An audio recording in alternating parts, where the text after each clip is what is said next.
মাগদুব হচ্ছে ইহুদিরা। মাগদুব কারা বলেন না, কারা? আর দলিন অভিশপ্ত কারা? ইহুদিদের। অভিশপ্ত হওয়ার কারণটা কি? আল্লাহ রাব্বুল আলামিন বলেন, শোনো কারণ কি। وَضُرِبَتْ عَلَيْهِمُ الْمَسْكَنَةُ ذَلِكَ بِأَنَّهُمْ كَانُوا يَكْفُرُونَ بِآيَاتِ اللَّهِ وَيَقْتُلُونَ الْأَنْبِيَاءَ بِغَيْرِ حَقٍّ ذَلِكَ بِمَا عَصَوْا وَكَانُوا يَعْتَدُونَ। তাদের উপর দারিদ্র এবং অসহায়তার অভিশাপ বর্ষিত হয়েছে। এর কারণ হলো তারা আল্লাহ পাকের আয়াতকে অস্বীকার করেছে, তারা অকারণে আল্লাহর নবীদেরকে হত্যা করেছে এবং প্রত্যেকটি ব্যাপারে আল্লাহর শরীয়তের সীমা লঙ্ঘন করেছে। যুরিবাত আলাইহিমুল যিল্লাতু ওয়াল মাসকানা ওয়া বাউ বিগাদাবিন মিনাল্লাহ। আল্লাহ পাক বলেছেন, চিরকাল ইহুদিরা অভিশপ্ত, তাদের কোন আবাসস্থল হবে না, সারা জীবন ঘুরে বেড়াবে। আপনারা বলবেন, কই ঘুরে বেড়ায় না তো, তাদের তো জায়গা হইছে জেরুজালেমে, ইসরায়েলে, সেখানে তারা জায়গা করে নিয়েছে। তাহলে এটা কেমন হলো? এটা এইভাবে হয়েছে, ওখানে তাদেরকে প্রতিষ্ঠিত করেছে আমেরিকা, ঠিক কিনা?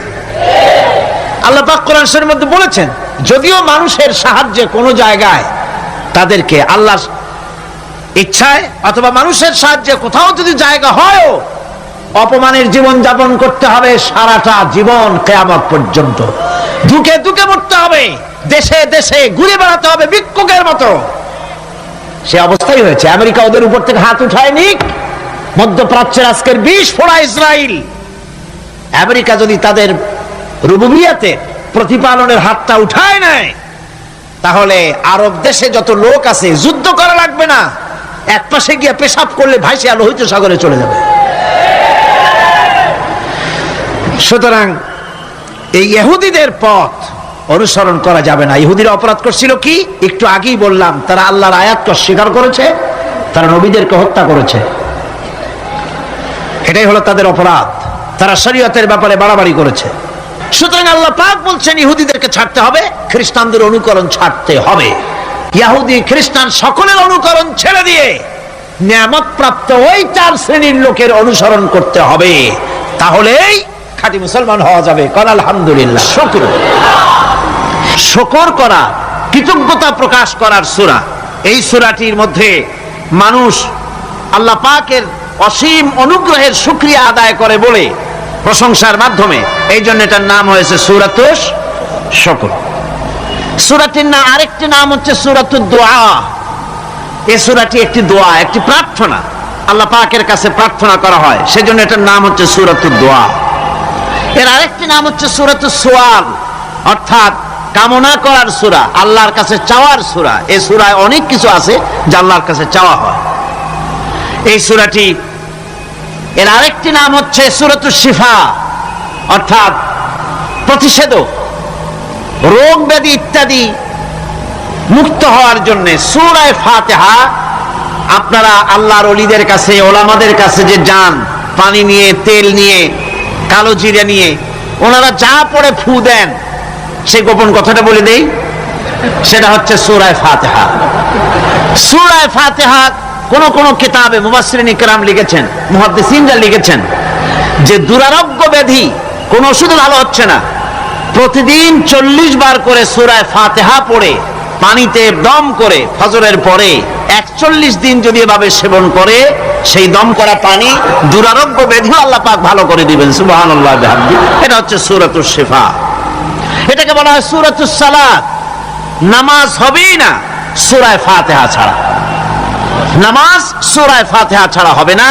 এই জন্য লা সালাতা লিমান লাম ইয়াকরা বিফাতিহাতিল কিতাব, হাদিস শরীফে এসেছে সূরা ফাতিহা ছাড়া নামাজ শুদ্ধ হবে না, নামাজ জায়েজ হবে না। সেই জন্য এটার নাম হচ্ছে সূরাতুস সালাত। কোরআনে কারীমের এই সূরাটি, এটাকে হযরত পীর সাহেব কেবলা একটি আয়াত তেলাওয়াত করে বলেছেন, সাবউল মাসানি। এটা হচ্ছে নিত্য পাঠনীয় সপ্তবাক্য, যে 7টি বাক্যকে সবসময় পড়া লাগে। তার মানে হচ্ছে যে ব্যক্তি নামাজ পড়ে 5 ওয়াক্ত 24 ঘন্টার ভিতরে সূরা ফাতিহা একেবারে কম করেও যদি হয় তাহলে 40 বার এই সূরা 24 ঘন্টায় নামাজি ব্যক্তিকে পড়তে হয়। এই জন্য সবসময় পাঠনীয় এই সূরাটি মোট অক্ষর সংখ্যা হচ্ছে 113, শব্দ সংখ্যা হচ্ছে 25টি। এটি হচ্ছে সূরা ফাতিহা, একটি রুকু, 7টি আয়াত। নাজিলের অবতীর্ণ হওয়ার স্থান হচ্ছে মক্কা আল মুকাররমা। রাসূল করিম সাল্লাল্লাহু আলাইহি ওয়াসাল্লামের মক্কি জিন্দেগিতে সূরাটি অবতীর্ণ হয়। শুরু হচ্ছে সূরা ফাতিহা, আলহামদুলিল্লাহি রাব্বিল আলামিন। সূরা ফাতিহা আমি বলি এটি যেন একটি অভিনন্দন পত্র। এটি কি? অভিনন্দন পত্র। বান্দা দিচ্ছে তার রবকে, রবের ভাষায় শেখানো অভিনন্দন পত্র বান্দা তার রবকে প্রকাশ করছেন, দিচ্ছেন। অভিনন্দন পত্রে 3টা জিনিস থাকে, আপনারা লক্ষ্য করে শুনলে বুঝতে পারবেন ইনশাআল্লাহ। একবার ভাবুন যে কত বড় কথা, 30 পারা কোরআনের মধ্যে যা আছে তার সবটা আল্লাহ পাক তার সারাংশ সূরা ফাতিহায় ঢুকাইছেন। তাহলে এটা জিনিসটা কি এটা বুঝতে হবে, এবং সেই ধরনের অন্তর নিয়ে মন নিয়ে বসতে হবে আর বুঝতে চেষ্টা করতে হবে। আমি ধীরে ধীরে আপনাদের সামনে পেশ করব ইনশাআল্লাহ, বিইজনিল্লাহ, বিমাশিয়াতিল্লাহ, বিফদলিল্লাহ। সূরা ফাতিহার মধ্যে আমি বলেছি এটা একটি অভিনন্দন পত্রের মতো। কিরকম? অভিনন্দন পত্রে 3টা জিনিস থাকে। কয়টা জিনিস থাকে? 3টা। প্রথমে থাকে প্রশংসা। অভিনন্দন পত্রে প্রথমে কি থাকে? প্রশংসা। 2 নম্বরে থাকে পরিচয়। 3 নম্বরে থাকে দাবি। 3 নম্বরে থাকে দাবি। প্রথমেই দাবি করা হয় না, এটা ঠিক না। প্রথমেই প্রশংসা। সমস্ত অভিনন্দন পত্র আপনারা দেখবেন, মন্ত্রী আসুক, প্রেসিডেন্ট আসুক, অভিনন্দন পত্র পেশ করা হয়, সুন্দর ভাষায় লেখে, হে সংগ্রামী জননায়ক, গরিবের বন্ধু, জাতির কিছু একটা, এইভাবে করে বহুত প্রশংসা করে তারপরে তার নাম খুঁজে পাওয়াই মুশকিল প্রশংসার ঠেলায়।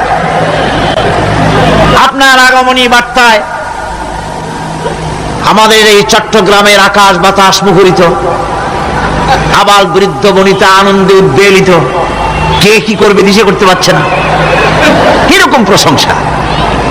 এই প্রশংসা দিয়ে তারপরে বলে আমরা চট্টগ্রাম কলেজের কর্তৃপক্ষ, আমাদের বেড়া নাই, টিন নাই, চাল নাই, ইট নাই, সিমেন্ট নাই, আমাদের এগুলি দাবি। তাহলে প্রথমে গেল প্রশংসা, 2 নম্বরে পরিচয়, 3 নম্বরে দাবি। মূলত এই ভদ্রতা প্রথমে কেউ বলে না, মন্ত্রী সাহেব চিটাগংয়ে আসছেন তো আমাদের দাবি না মিটাইয়া ঠ্যাং আস্ত নিয়ে ঢাকা ফিরতে পারবেন না, এরকম বলে নাকি? এরকম বললে কিছুই পাওয়া যাবে না। মূলত এই যে ভদ্রতা, এই শালীনতা, এই শিষ্টাচার শিক্ষা দিয়েছে আল কোরআন। সুবহানাল্লাহ। কোরআনে কারিমে যে রব বলা হয়েছে তার অর্থ হচ্ছে, তার অর্থ ব্যাপক, অনেক বিশাল এর অর্থ। এ রব কাকে বলে আমি রবের সমস্ত ব্যাখ্যা করতে পারবো না, তবে অল্প কথায় এমন ভাবে বলতে চেষ্টা করব যাতে করে আপনাদের বুঝে আসবে ইনশাআল্লাহ। আমরা বলি ইনশাআল্লাহ। এখন আপনারা যদি আমাকে প্রশ্ন করেন যে অত কথা বুঝি না, এক লাইনে এক বাক্যে বুঝায় দেন রব কাকে বলে, তাহলে আমি কথাটা এইভাবে বলবো, যাহার যখন যে জিনিসের যতটুকু প্রয়োজন তাহাকে তখন সেই জিনিস ফরিয়াদ করার আগে যিনি পৌঁছে দেন তার নাম হচ্ছে রব। এ রব হচ্ছে তার মধ্যে রুবুবিয়তের সম্পূর্ণ কোয়ালিটিতে ভর্তি। আল্লাহ পাকের মধ্যে রুবুবিয়তের কোয়ালিটি। রব শুধু সৃষ্টি করেই ছেড়ে দেন না, প্রতিপালন করেন, পূর্ণতায় পৌঁছে দেন। সুবহানাল্লাহ বলতে ইচ্ছে করে না ভাইরা?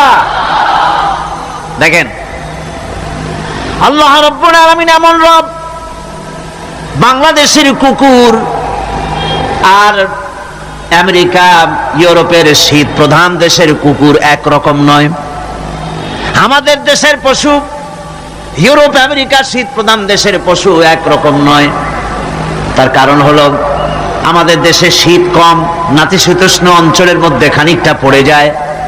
এখানে পশুদের গায়ে কম পশম থাকলে কোনো অসুবিধা নাই।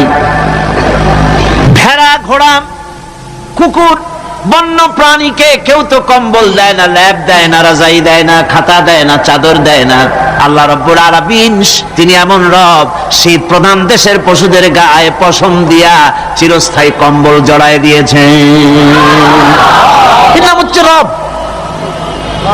প্রতিপালনের পদ্ধতি কি সুন্দর করে তিনি প্রতিপালন করছেন, কি সুন্দর করে তিনি পশু পক্ষীগুলিকে তাদের আহার জোগাড় করছেন, প্রতিপালন করছে।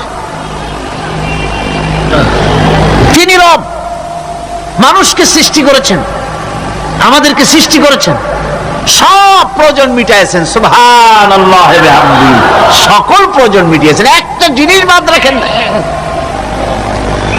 আমি এই জন্য বলি যে কোরআন হচ্ছে বিজ্ঞানের উৎস। কোরআন বিজ্ঞানের কি? বিজ্ঞানের আবিষ্কার যত বাড়বে, বিজ্ঞান চিরটা কাল কোরআনের কাছে ভিক্ষার হাত দিয়ে এতিমের মতো দাঁড়ায় থাকবে কিয়ামত পর্যন্ত।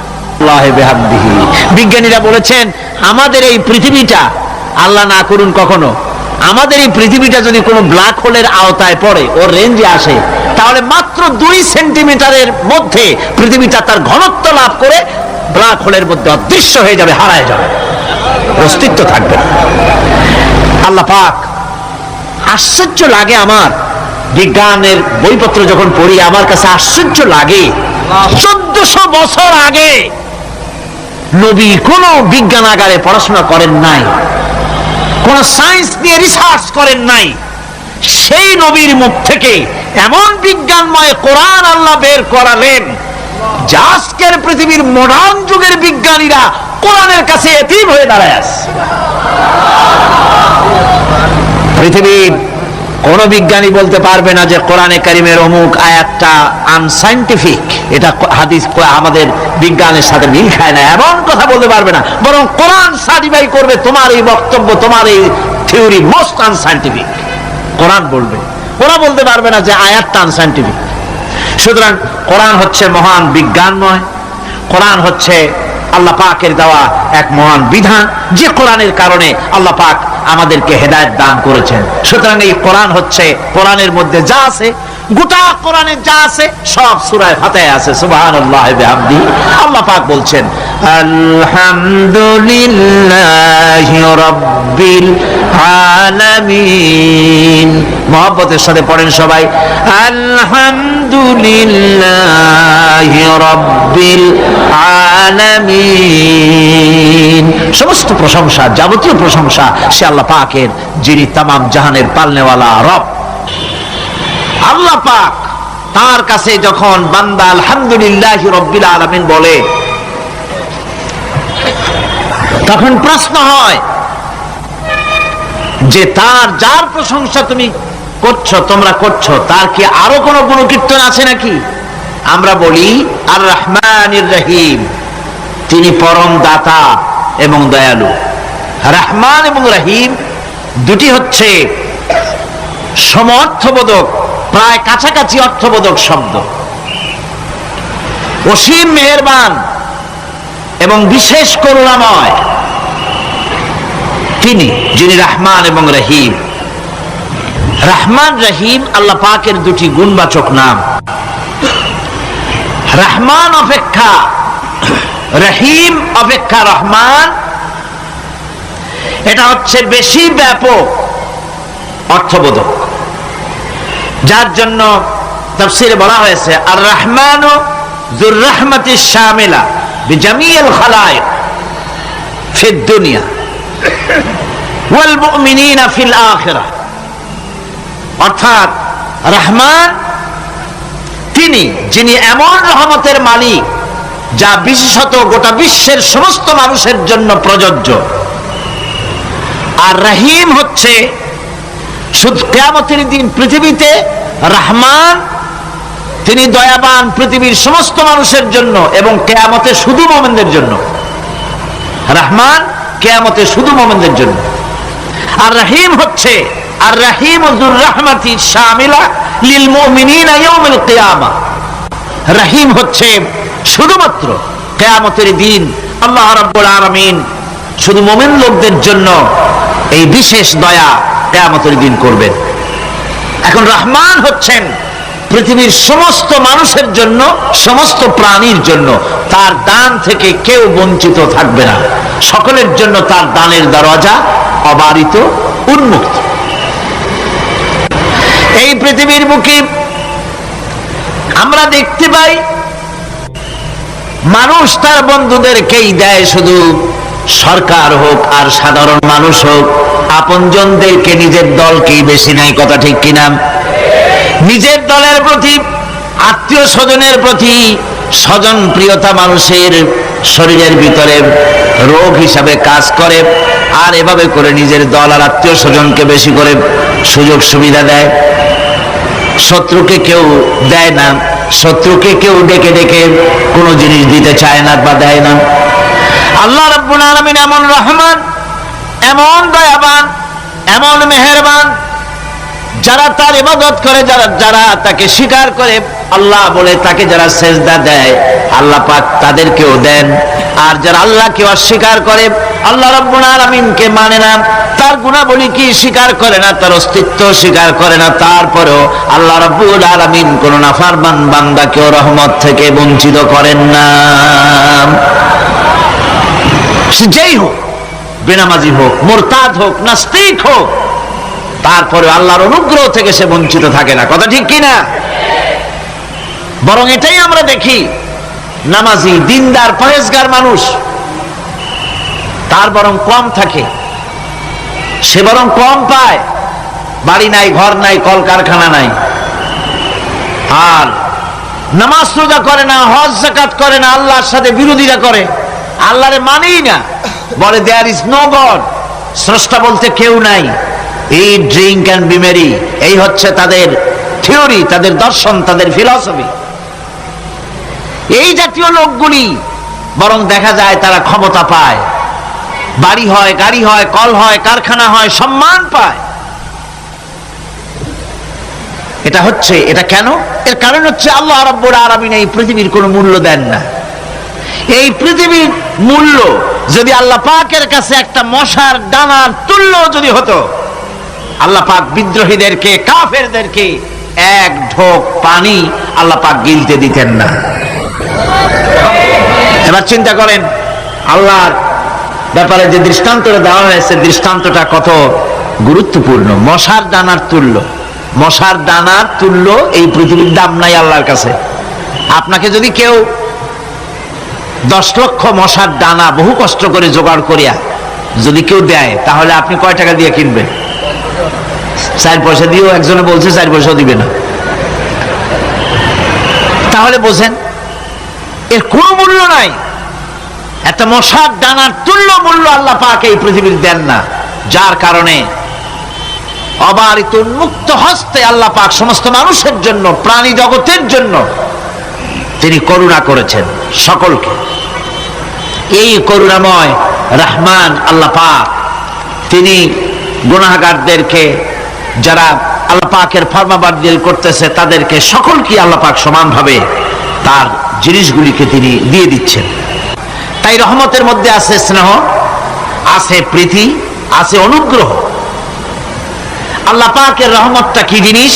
সেটা হচ্ছে রহমতি ওয়াসিআত কুল্লা শাই, আমার রহমত দিয়ে সমস্ত জিনিসকে ঢেকে রাখা হয়েছে। প্রত্যেকটি জিনিসের ভিতরে আল্লাহ পাকের রহমত রয়েছে। রহমত ছাড়া এই পৃথিবীতে মানুষের চলার কোনো পথ নাই। সমস্ত ব্যাপারই আল্লাহ পাকের রহমত আর রহমত। আমরা যখন বললাম আর রহমানির রহিম, বলেন সবাই আর রহমানির রহিম। আবার প্রশ্ন হয়, বান্দা বুঝলাম, আরো কোন কোয়ালিটি, আরো কোন বৈশিষ্ট্য তার আছে নাকি? আমরা বলি মালিকি ইয়াউমিদ্দিন। তিনি হচ্ছেন বিচার দিনের মালিক, শেষ বিচারের মালিক তিনি। একদিকে এটাকে ব্যালেন্স করা হয়েছে, একদিকে অফুরন্ত রহমত, যার কোনো কুল নাই, কিনারা নাই। এখন আদল দরকার। এখন কি দরকার? আদল, ইনসাফ দরকার। আল্লাহ পাক একদিকে অফুরন্ত রহমত আর নিয়ামত দিয়ে পৃথিবীকে ছেড়ে রেখেছেন, অপর দিকে বলেছেন আমি হচ্ছি বিচার দিনের মালিক, সেদিন আমি বিচার করব। সেই বিচারের ভিতরে কোনো পক্ষপাতিত্ব থাকবে না, হবে না। সেখানে তিনি হবেন হাকামুল হাকিমিন, ওইটা হবে সুপ্রিম কোর্টের সুপ্রিম কোর্ট।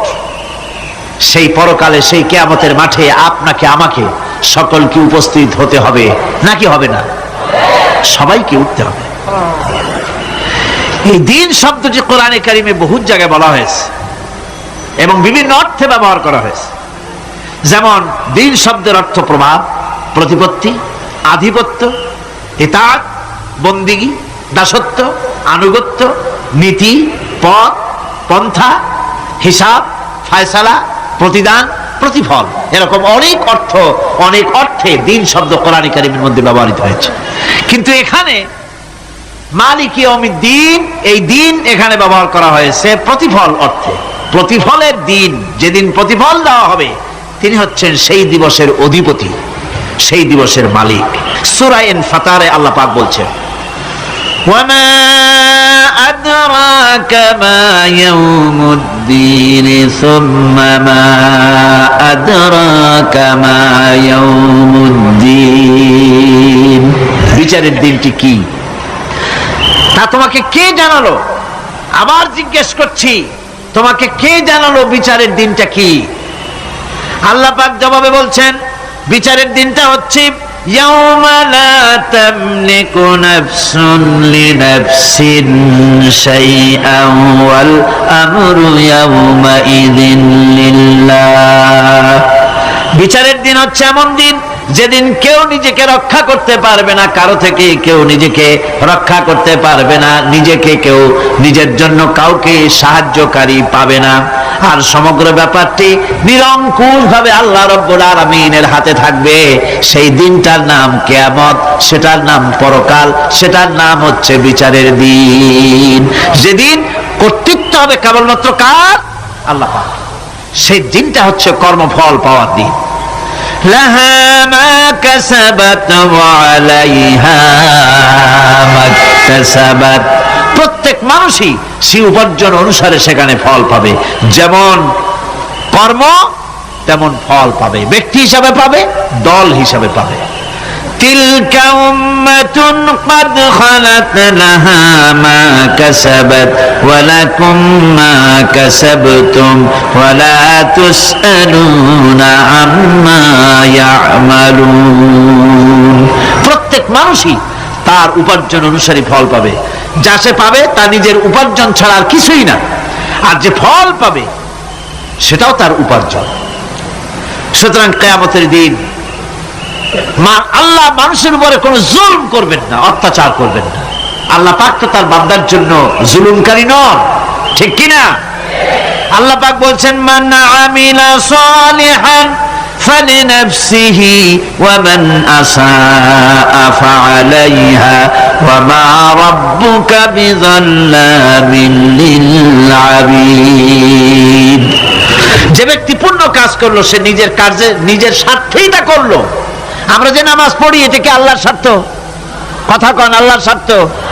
সারা পৃথিবীর সমস্ত মানুষ যদি আল্লাহরে সেজদা দেয়, আল্লাহর ক্ষমতা আরো কিছু কালের জন্য বাড়বে নাকি? সমস্ত মানুষ যদি আল্লাহকে অস্বীকার করে, বিদ্রোহী ঘোষণা করে, বিদ্রোহ ঘোষণা করে, তাতে কি আল্লাহর ক্ষমতা শেষ হয়ে যাবে? নাউযুবিল্লাহি মিন যালিক। যেমন ছিলেন তেমনই থাকবেন। সুতরাং আমরা যা করি, আমরা নামাজ পড়ি নিজেদের জন্য, আল্লাহকে খুশি করার জন্য, কিন্তু কল্যাণটা আমার। কল্যাণটা কার? আমার। রোজা, হজ, যাকাত, তেলাওয়াত যা করি সব আল্লাহকে খুশি করার জন্য, কিন্তু স্বার্থ পুরাটাই আমার, আমার কল্যাণের জন্যই আমি করি। এবং আল্লাহ হচ্ছেন তিনি তোমাদের রব। ওমা রব্বুকা বিযাল্লামিল লিল আবিদ, তোমাদের রব হচ্ছেন তিনি যিনি বান্দাদের উপরে কখনো অত্যাচার করেন না, জুলম করেন না, মেহেরবানি দিয়ে যিনি ছেয়ে রাখেন তিনি হচ্ছেন আল্লাহ পাক। সুতরাং সেই কিয়ামতের মাঠে আল্লাহ পাকের দরবারে আমাদের সকলকেই উঠতে হবে, আল্লাহ পাকের দরবারে আমাদের সামনে আল্লাহ পাকের সামনে দাঁড়াতে হবে। সেদিন আমাদেরকে কেউ বাঁচাতে পারবে না। সেদিন আল্লাহ পাক এর দরবারে যেন আমরা আসামি না হই, সেজন্য এই পৃথিবীতে কোরআন অনুযায়ী আমাদের জীবন করতে হবে, সুন্নাহ অনুযায়ী জীবন করতে হবে, তাহলে পরকালে আল্লাহ পাকের কাছে নাজাত পাওয়া যাবে। বড় কঠিন জায়গা, বড়ই কঠিন জায়গা। এবার প্রশ্ন হচ্ছে, তোমরা যারা আমার প্রশংসা করলে তোমরা কারা? জবাবে আমরা বলছি, ইয়াকা না'বুদু ওয়া ইয়াকা নাস্তাঈন। আয় আমার রব, আমরা হচ্ছি তোমার বান্দা, একমাত্র তোমারই গোলামি করি, একমাত্র একমাত্র তোমারই ইবাদত করি। আর কারো ইবাদত, এই শব্দটা লাগাইলে কি বোঝা যায়? যে আর কারো করি না, একমাত্র তোমারই ইবাদত করি আর একমাত্র তোমারই কাছে সাহায্য প্রার্থনা করি। আমরা তোমার বান্দা। এবার প্রশ্ন হচ্ছে, চাও কি? পরিচয় তো শুনলাম, চাও কি? আল্লাহ রাব্বুল আলামিন আমাদেরকে শিখায় দিলেন, কত বড় মেহেরবান তিনি, কত দয়ালু তিনি, তার কাছে চাওয়ার ভাষাটাও তিনি আমাদের শিখায় দিলেন। জনগণ সুবহানাল্লাহ। রব্বুল আলামিন আমাদের শিখালেন, এভাবে চাও, ইহদিনাস সিরাতাল মুস্তাকিম সিরাতাল্লাযীনা আন'আমতা আলাইহিম গায়রিল মাগদুবি আলাইহিম ওয়ালাদ-দাল্লিন। হায় আল্লাহ, ইহদিনাস সিরাতাল মুস্তাকিম, একটা রাস্তা চাই, সহজ সরল সঠিক একটি পথ চাই তোমার কাছে। সেই পথটা চাই যে পথ হচ্ছে নিয়ামত প্রাপ্তদের, অভিশপ্ত এবং পথভ্রষ্টদের পথ নয়। যে পথ নিয়ামত প্রাপ্তদের, ওই ধরনের একটা পথ আমরা চাই। পথ দেখাবার মালিককে কোরআনে কারীম বলছে, আল্লাহ রাব্বুল আলামিন বলেন, ওয়া আলাল্লাহি কাসদুস সাবিলি ওয়া মিনহা জাইরুন ওয়ালাউ শাআ লাহাদাকুম আজমাইন। ওয়া আলাল্লাহি কাসদুস সাবিল, সোজা রাস্তা বলে দেওয়ার দায়িত্ব আমি আল্লাহর। সোজা রাস্তা বলে দেওয়ার দায়িত্ব কার? তিনি বলছেন, বলার দায়িত্ব আমার, সোজা রাস্তাটা আমি বলে দেব। আল্লাহ রাব্বুল আলামিনের কাছে বান্দা যখন রাস্তার দাবি করলো, সোজা পথ চাই, সহজ পথ একটা তোমার কাছে চাই, রব্বুল আলামিন সূরা ফাতিহার 7টা আয়াতের এই অভিনন্দন পত্রের জবাবে 30 পারা কোরআন শরীফ আল্লাহ পাক বান্দারে দান করে দিলেন। জবাবে বলে দিলেন, ওয়ানিবুদুনি হাযা সিরাতুম মুস্তাকিম। সোজা রাস্তাটা হলো আমার আনুগত্য, আমার গোলামি, আমার দাসত্ব, এটাই হলো সোজা রাস্তা। এই সোজা রাস্তাটা আমি বলবো। রাস্তা তো অনেক হতে পারে, কিন্তু সোজা রাস্তা বলে দেওয়ার দায়িত্ব কার? আল্লাহ পাকের। দেখেন, এই যে বিশাল মাহফিল, এই মাহফিলে যত লোক আসছে, সব লোক কি এক মতের, এক চিন্তার, এক আদর্শের? না। এই কয়েক লক্ষ জনতার ভেতরে হাজারো মতের লোক আছে, হাজারো চিন্তার লোক আছে, হাজারো আদর্শের লোক আছে। সব আদর্শ, সব চিন্তা, সব কি ঠিক? সবটাই কি নির্ভুল? না, সঠিক নির্ভুল একটা। কয়টা হয়? একটাই হয় মাত্র। এই জন্য আমি দৃষ্টান্ত দিতে গিয়ে বলি, অঙ্ক পরীক্ষা যেদিন হয়, ছেলেরা অঙ্ক পরীক্ষা যেদিন দেয়, সে অঙ্ক পরীক্ষা দিতে গিয়ে অঙ্ক যারা ভুল করে তাদের ফলাফল কয় রকম হয় বলেন? হ্যাঁ, অনেক রকম হয়। আর যাদের অঙ্কের অঙ্ক যাদের ঠিক হয় তাদের ফলাফল কয় রকম? একরকম। তার অর্থ কি? তার অর্থ হলো ভুলের পথ অনেক আর হকের পথ, বাতিলের পথ অনেক, ভুলের পথ অনেক, সঠিক এবং হক যেটা তার পথ হচ্ছে মাত্র একটা। এই জন্য আল্লাহ রাব্বুল আলামিন তিনি সোজা রাস্তা বলে দেওয়ার দায়িত্বটা নিয়েছেন। কোরআন বলছে প্রত্যেকটি সৃষ্টির শুরু হতে শেষ পর্যন্ত 4টা স্তর পার হতে হয়। তার সর্বশেষ স্তর হলো হেদায়েত। 4টে স্তর পার হওয়ার সর্বশেষ স্তর হচ্ছে হেদায়েত। আল্লাযী খালাকা ফাসাওয়া ওয়াল্লাযী কদ্দারা ফাহাদা। তিনি সকল বস্তুকে সৃষ্টি করেন এবং তারপর তার পরিমাপ, তার কর্মপথ, তার হেদায়েত তিনি দিয়ে দেন। তার মানে হচ্ছে তিনি সৃষ্টি করেন, সামঞ্জস্য রাখেন, পরিমাপটা ঠিক করেন এবং পথের নির্দেশ দেন। সৃষ্টি করেই ছেড়ে দেন না, তার হেদায়েত দিয়ে দেন। তার পরিমাপটা ঠিক করেন, সামঞ্জস্য করেন। কিরকম? দেখুন, আপনি যখন দাঁড়ান তখন আপনার পায়ের উপরে হাঁটু থেকে হাঁটুর নিচের যে অংশ পা পর্যন্ত, ওইটাকে কি কয়? পা, নলা। এই তো ঠিক বলছেন, নলা। আপনারা আমাকে সাহায্য করবেন যেখানে আমি আটকে যাই। নলা। এই নলাটা পায়ের সেন্টারে যদি রাখা হতো, বোঝেন ভালো করে, পায়ের সেন্টারে এই জায়গাটা, এরা ধরুন পা, এই জায়গাটায় যদি হতো পায়ের নলাটা, হয় সিটায় পড়তেন না হয় ফুটোয় পড়তেন। আল্লাহ পাক বলছেন শুধু সৃষ্টি করি না, সামঞ্জস্য এবং পরিমাপ ঠিক করি। মাপ মতো পাটা সামনে গোড়ালির কাছে নলাটা বসায় দেওয়া হয়েছে যাতে আপনি সিটো না হন, বুটো হয়ে না পড়েন। সুবহানাল্লাহ কইতে ইচ্ছা করে না? এই নলাটা যদি আঙ্গুলের দিকে আসতো আর পাটা যদি পিছনের দিকে বেশি অংশ থাকতো, যতই সামনে হাঁটতেন ততই পিছনে চলে যেতেন। ভূত নাকি, ভূতের পা থাকে নাকি পিছনের দিকে, বলে লোকেরা, আমি দেখি নেই। ভূত নাকি সামনে আগাতে গেলে পিছনে চলে যায়। আর হাঁসের ডিম থেকে বাচ্চা বেরোলে সেই বাচ্চা আর মা বাবা দুজনকেই ভাড়ায় দেন পানির মধ্যে, সাঁতরায় উঠে আসবে, ঠিক কিনা? কে শিখালো সাঁতার? কে শিখালো? শুধু সৃষ্টিই করেন না, আল্লাহ পাক সৃষ্টি করেন, সামঞ্জস্য এবং পরিমাপকে ঠিক করেন এবং তাকে পথের নির্দেশ দেন। এটা হলো সর্বশেষ। সৃষ্টি করে ছেড়ে দেন না। যেমন কোরআনে কারিমে হযরত ইব্রাহিম আলাইহিস সালাম তিনি তার সম্প্রদায়ের সাথে যে কথোপকথন করেছিলেন, বিষয়টি আল্লাহ পাক কোরআনে কারিমের মধ্যে কোট করে দিলেন। এই হেদায়েতের বিষয় সেখানে আছে বলে আল্লাহ পাক বিষয়টা কোরআনে জায়গা করে দিলেন। ওয়া ইয ক্বালা ইব্রাহিমু লিআবিহি ওয়া কওমিহি ইন্নানি বারাউম মিম্মা তা'বুদুন ইল্লাল্লাযী ফাতারানি ফাইন্নাহু সায়াহদিন। ইব্রাহিম আলাইহিস সালাম তার পিতা এবং তার গোত্রকে বললেন, তার সম্প্রদায়ের লোকদেরকে, নিঃসন্দেহে আমি মুক্ত, আমি পবিত্র। তোমরা যেসব জিনিস দিয়ে যেসব এর ইবাদত করো, গোলামি করো, আনুগত্য করো, আমি তার থেকে পবিত্র। আমি তো শুধু ইবাদত করি, গোলামি করি সেই স্রষ্টা যিনি আমাকে সৃষ্টি করেছেন। আমার সম্পর্ক শুধুমাত্র সেই সত্তার সাথে যিনি সৃষ্টি করেছেন। আল্লাযী খালাকানি ফাহুয়া ইয়াহদিন।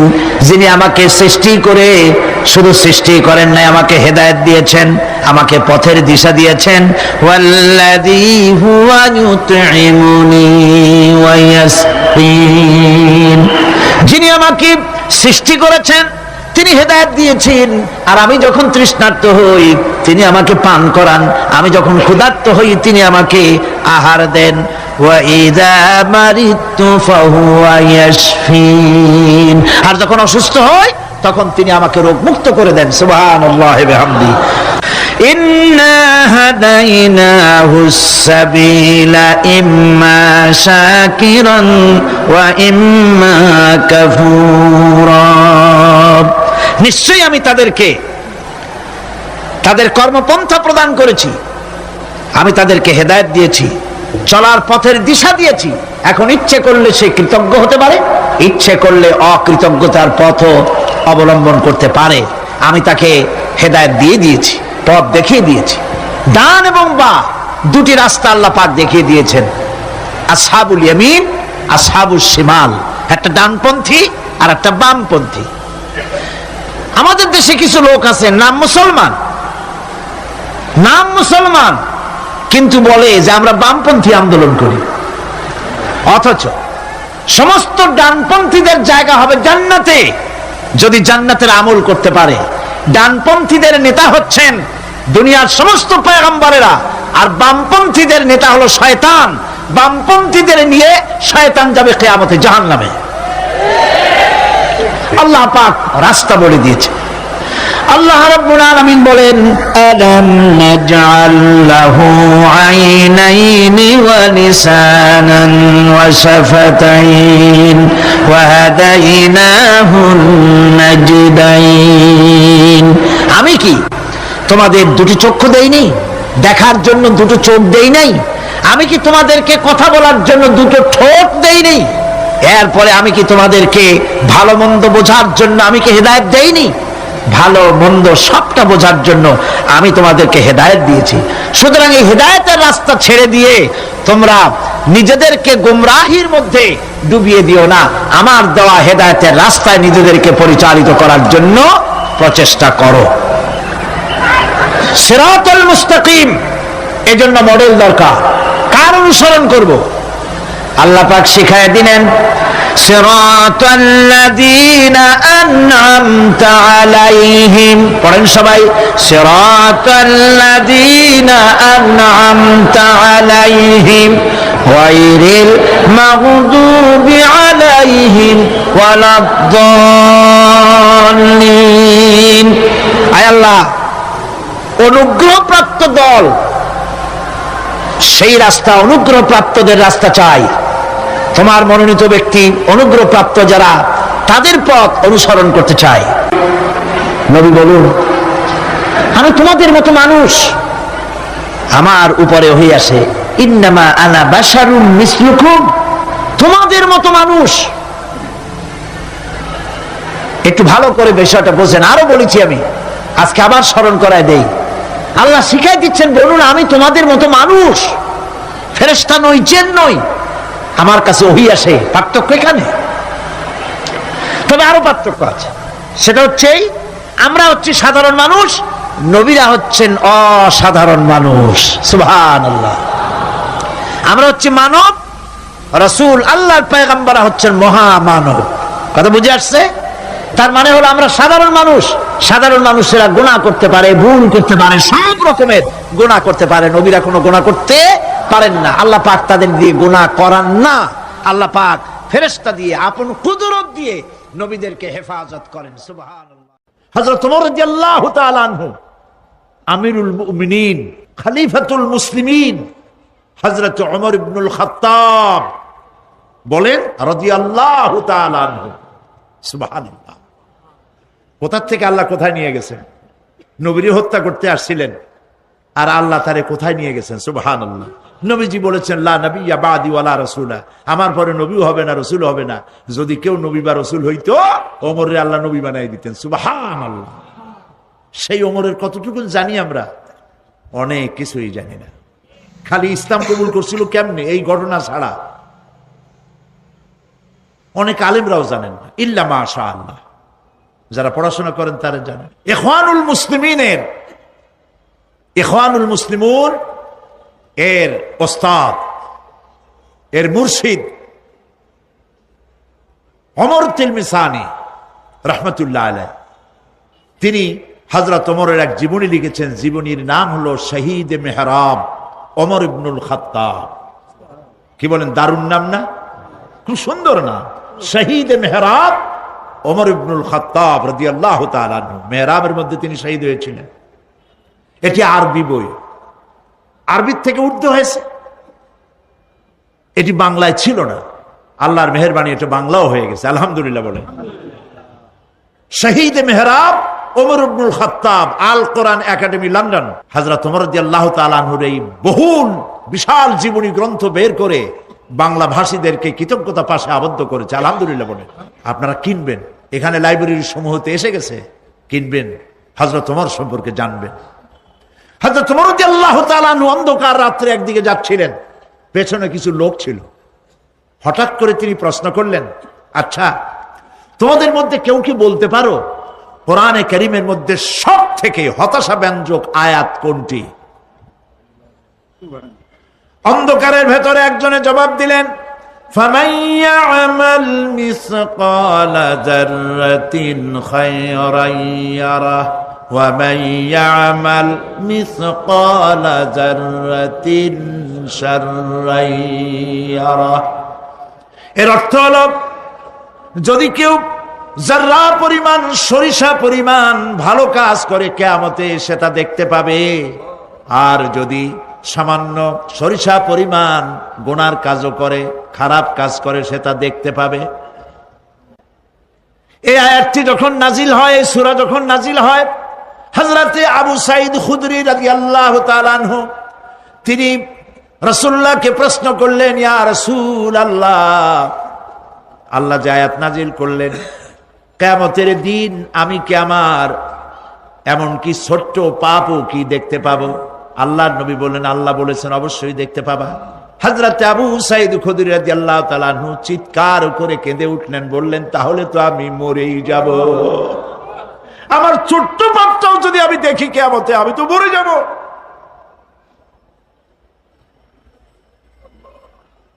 হযরত ওমর রাদিয়াল্লাহু তাআলা আনহু অন্ধকারের ভিতরে হাঁটতেছেন আর কাঁদতেছেন, হাঁটতেছেন আর কাঁদতেছেন। কিছু দূর অগ্রসর হয়ে তিনি প্রশ্ন করলেন, আচ্ছা কেউ কি বলতে পারো কোরআনে কারীমের মধ্যে সব থেকে আশা ব্যঞ্জক আয়াত কোনটি? পেছন থেকে অন্ধকারের ভেতর থেকে আওয়াজ এলো, লা তাকনাতু মির রাহমাতিল্লাহ, আল্লাহর রহমত থেকে, দয়া থেকে নিরাশ হয়ে যেও না, হতাশ হয়ে যেও না। হযরত ওমর কাঁদতে কাঁদতে জিজ্ঞেস করলেন, তোমাদের মধ্যে আব্দুল্লাহ ইবনে মাসউদ আছে নাকি?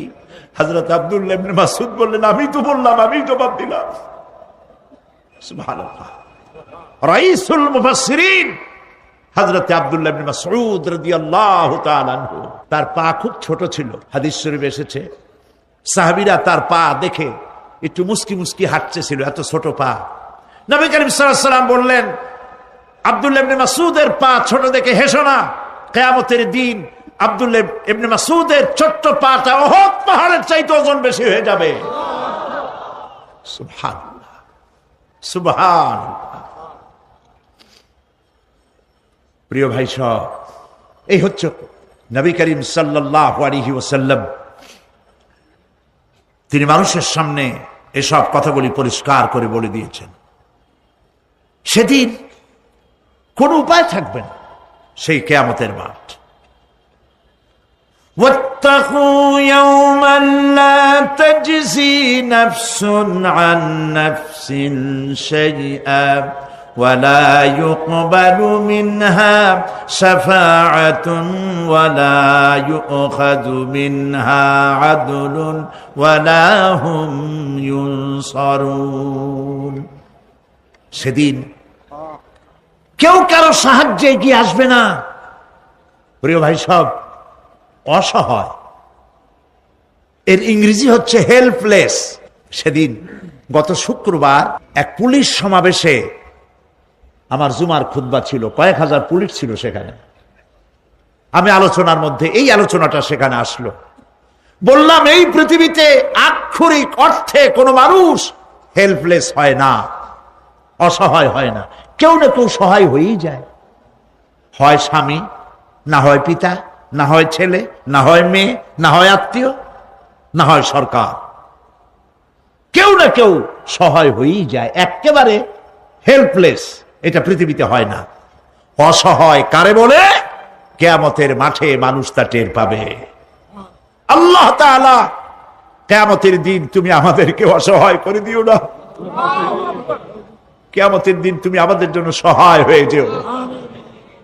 আল্লাহ পাক বলছেন, সেদিনটি ভয় করো, যেদিন কেউ কারো সাহায্যে এগিয়ে আসবে না, কারো পক্ষে কোনো সুপারিশ গ্রহণ করা হবে না,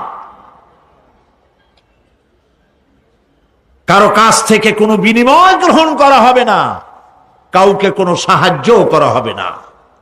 ইন্না লিল্লাহি ওয়া ইন্না ইলাইহি রাজিউন। আল্লাহ রাব্বুল আলামিন বলেন, লান তানফাকুম আরহামাকুম ওয়ালা আওলাদুকুম ইয়াউমাল কিয়ামাহ। কিয়ামতের দিন তোমাদের আত্মীয়-স্বজন, তোমাদের সন্তান সন্ততি তোমাদের জন্য কিছু মাত্র কাজে লাগবে না। ইয়াউমা ইয়াফিরুল মারউ মিন আখিহি ওয়া উম্মিহি ওয়া আবিহি ওয়া সাহিবাতিহি ওয়া বানিহি। সেদিন মানুষ তার ভাই, মা বাপ, স্ত্রী ও সন্তান থেকে পলায়ন করবে। সেদিন প্রত্যেকে নিজ নিজ অবস্থায় পতিত হয়ে যাবে। পিতা তার সন্তানকে পরিচয় দেবে না, মা তার সন্তানকে চিনবে না, সন্তান তার মাকে চিনবে না। মানুষগুলি দৌড়াতে থাকবে, পালাতে থাকবে, কেউ কারো সাহায্য সেদিন করতে পারবে না। আমার প্রিয় ভাইয়েরা, সেই কিয়ামতে আল্লাহ পাক আমল নামা আল্লাহর আদালতে মানুষের সামনে পেশ করা হবে। পার্থিব জীবনে মানুষ যা কিছু করেছে কোন জিনিস লুকায় রাখতে পারবে না, সব প্রকাশ পেয়ে যাবে। কিয়ামতের পূর্বেই আল্লাহ রাব্বুল আলামিন সব কিছুকে রেকর্ড করে রেখেছেন। আবারও বলছি, আল্লাহ পাক কোনো কিছু গোপন রাখেন নাই। কিভাবে রেকর্ড করছেন? وَكُلَّ إِنسَانٍ أَلْزَمْنَاهُ طَائِرَهُ فِي عُنُقِهِ وَنُخْرِجُ لَهُ يَوْمَ الْقِيَامَةِ كِتَابًا يَلْقَاهُ مَنشُورًا। প্রত্যেকের ভালো মন্দ কর্মলিপি আমি তার গলায় ঝুলাই দিছি। আমি তার জন্য কিয়ামতের দিন একটি কিতাব ওপেন করে দেব, গলায় ঝুলানো আছে। আজ বিজ্ঞানীরা আবিষ্কার করেছে মানুষের শরীরের মধ্যে ডিএনএ এর কথা। এই ডিএনএ এর মধ্যে সে কেমন হবে, তার প্রজ্ঞা, তার মেধা ইত্যাদি সবকিছু ওর মধ্যে ডিএনএ এর ভিতরে বিজ্ঞানীরা খুঁজে পাচ্ছে। আল্লাহ পাক মানুষের গলায় একটা টেপ রেকর্ডার লাগাই দিয়েছেন। সুবহানাল্লাহ বলেন। সেই টেপ রেকর্ড আমার এই যে বক্তৃতা ভিডিওতে ধারণ করা হচ্ছে, টেপে ধারণ করা হচ্ছে, এই বুদ্ধিগুলি কে দিছে? আরে ভাই, কথা বলবেন তো আল্লাহর নাম জোরে না। যে আল্লাহ বুদ্ধি দিয়ে আপনার আমার কথা রেকর্ড করাইতে পারে, সে আল্লাহ পাক আপনাদের আমার সাথে অদৃশ্য একটি টেপ রেকর্ড গলার মধ্যে ঝুলায় রাখছেন। এটা বিশ্বাস করবেন না? কিয়ামতের দিন এই রেকর্ড তার সামনে আল্লাহ পাক বলেন, একটা কিতাব ওপেন করে দেব। তারপরে বলা হবে, ইকরা কিতাবাকা কাফা বিনাফসিকাল ইয়াউমা আলাইকা হাসিবা। তাকে বলা হবে, নিজের কর্মলিপি পড়ে দেখো, আজ তুমি নিজেই নিজের হিসাবের জন্য যথেষ্ট। পড়ো। কোথায় যাবা? জাহান্নামে যাবা না বেহেশতে যাবা? তুমি নিজেই তোমার হিসাব করার জন্য যথেষ্ট। সুবহানাল্লাহ। সেদিন কোনো সাহায্যকারী পাওয়া যাবে না, ওকালতি করার জন্য কাউকে পাওয়া যাবে না। বিশ্বাস করুন, বিশ্বাস করুন, কোন পীর সাহেব, কোন খাজা বাবা কিয়ামতের দিন আপনার আমার উপকারে আসবে না, আসবে না, আসবে না।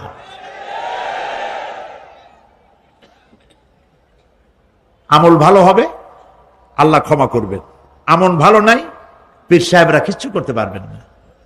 কেউ কেউ মনে করেন পীর সাহেব আমার সুপারিশ করবেন। সুপারিশের কথাটা আজকে বলবো না, সুপারিশের কথা আসবে শেষের দিকে ইনশাআল্লাহ। বলেন ইনশাআল্লাহ। মনে করা হয় যে পীর সাহেবরা আমাদেরকে সুপারিশ করবেন। কিয়ামতের দিন আপনারাই দেখবেন ওনাদের সুপারিশ কে করে। যাদেরকে বলা হয় ওলিউল্লাহ, তারা আল্লাহর দৃষ্টিতে আদৌ উল্লাহ কিনা আপনার আমার জানা নাই। তার আমল কেমন আপনি জানেন না, বাইরের দৃশ্যটাই শুধু দেখেন। ওনার বউ বলতে পারবেন উনি খাঁটি পীর না ধান্দাবাজ, ওনার গ্রামের লোক বলতে পারবে। বিদেশ থেকে ভাড়া করা একজন আইনে মানুষের সামনে দেখানো যায় বিরাট একটা কিছু, কিন্তু তিনি বিরাট না কি এইটা তার বউ, তার গ্রামের মানুষ বুঝবে, ভালো করে চিনবে। বউ চেনে সব থেকে ভালো, সব থেকে ভালো করে চেনে কে? স্ত্রী। তারপরে চেনে ড্রাইভার, তার সাথে যে রাত দিন যে ড্রাইভার থাকে, তার সাথে যে খাদেম থাকে। এরা জানে, এরা দেখতে পায় এই লোকটা মুখ দিয়া যা বলে আসলে লোকটা এইরকম না। বুঝতে পারে কিনা? মানুষের সামনে ধান্দাবাজি করে অনেক কথা বলে মানুষকে মন ভুলানো যায়। এই জন্য কবি বলেছেন, ये हाल तेरा जाल है मकसूद तेरा माल है, ये हाल तेरा जाल है मकसूद तेरा माल है, क्या जब तेरा चाल है लाखों को अंधा कर दिया। নিজের বুজুর্গ বানাইয়ে মানুষের সামনে পেশ করছো, তোমার এই হাল হলো তোমার চাল। মানুষের পয়সা পকেটে ভরার জন্য এই কাম করতেছো, কেউ টের পায় না। আল্লাহ পাক ঠিকই টের পাচ্ছেন, ঠিক কিনা বলেন? আল্লাহ পাক ঠিকই টের পাচ্ছেন। বিশ্বাস করুন, কোন পীর সাহেব, কোন খাজা বাবা কিয়ামতের দিন মানুষের কোন উপকারে আসবে না। আল্লাহু আকবার। উপকার হবে কেবলমাত্র নেক আমল। ইয়া আইয়ুহাল্লাযীনা আমানু ওয়াবতাগু ইলাইহিল ওয়াসিলা। কিছু কিছু জাহিল লোকেরা এর তাফসীর করেছে, পীর ধরো, যার পীর নাই তার পীর শয়তান। কন নাউযুবিল্লাহ।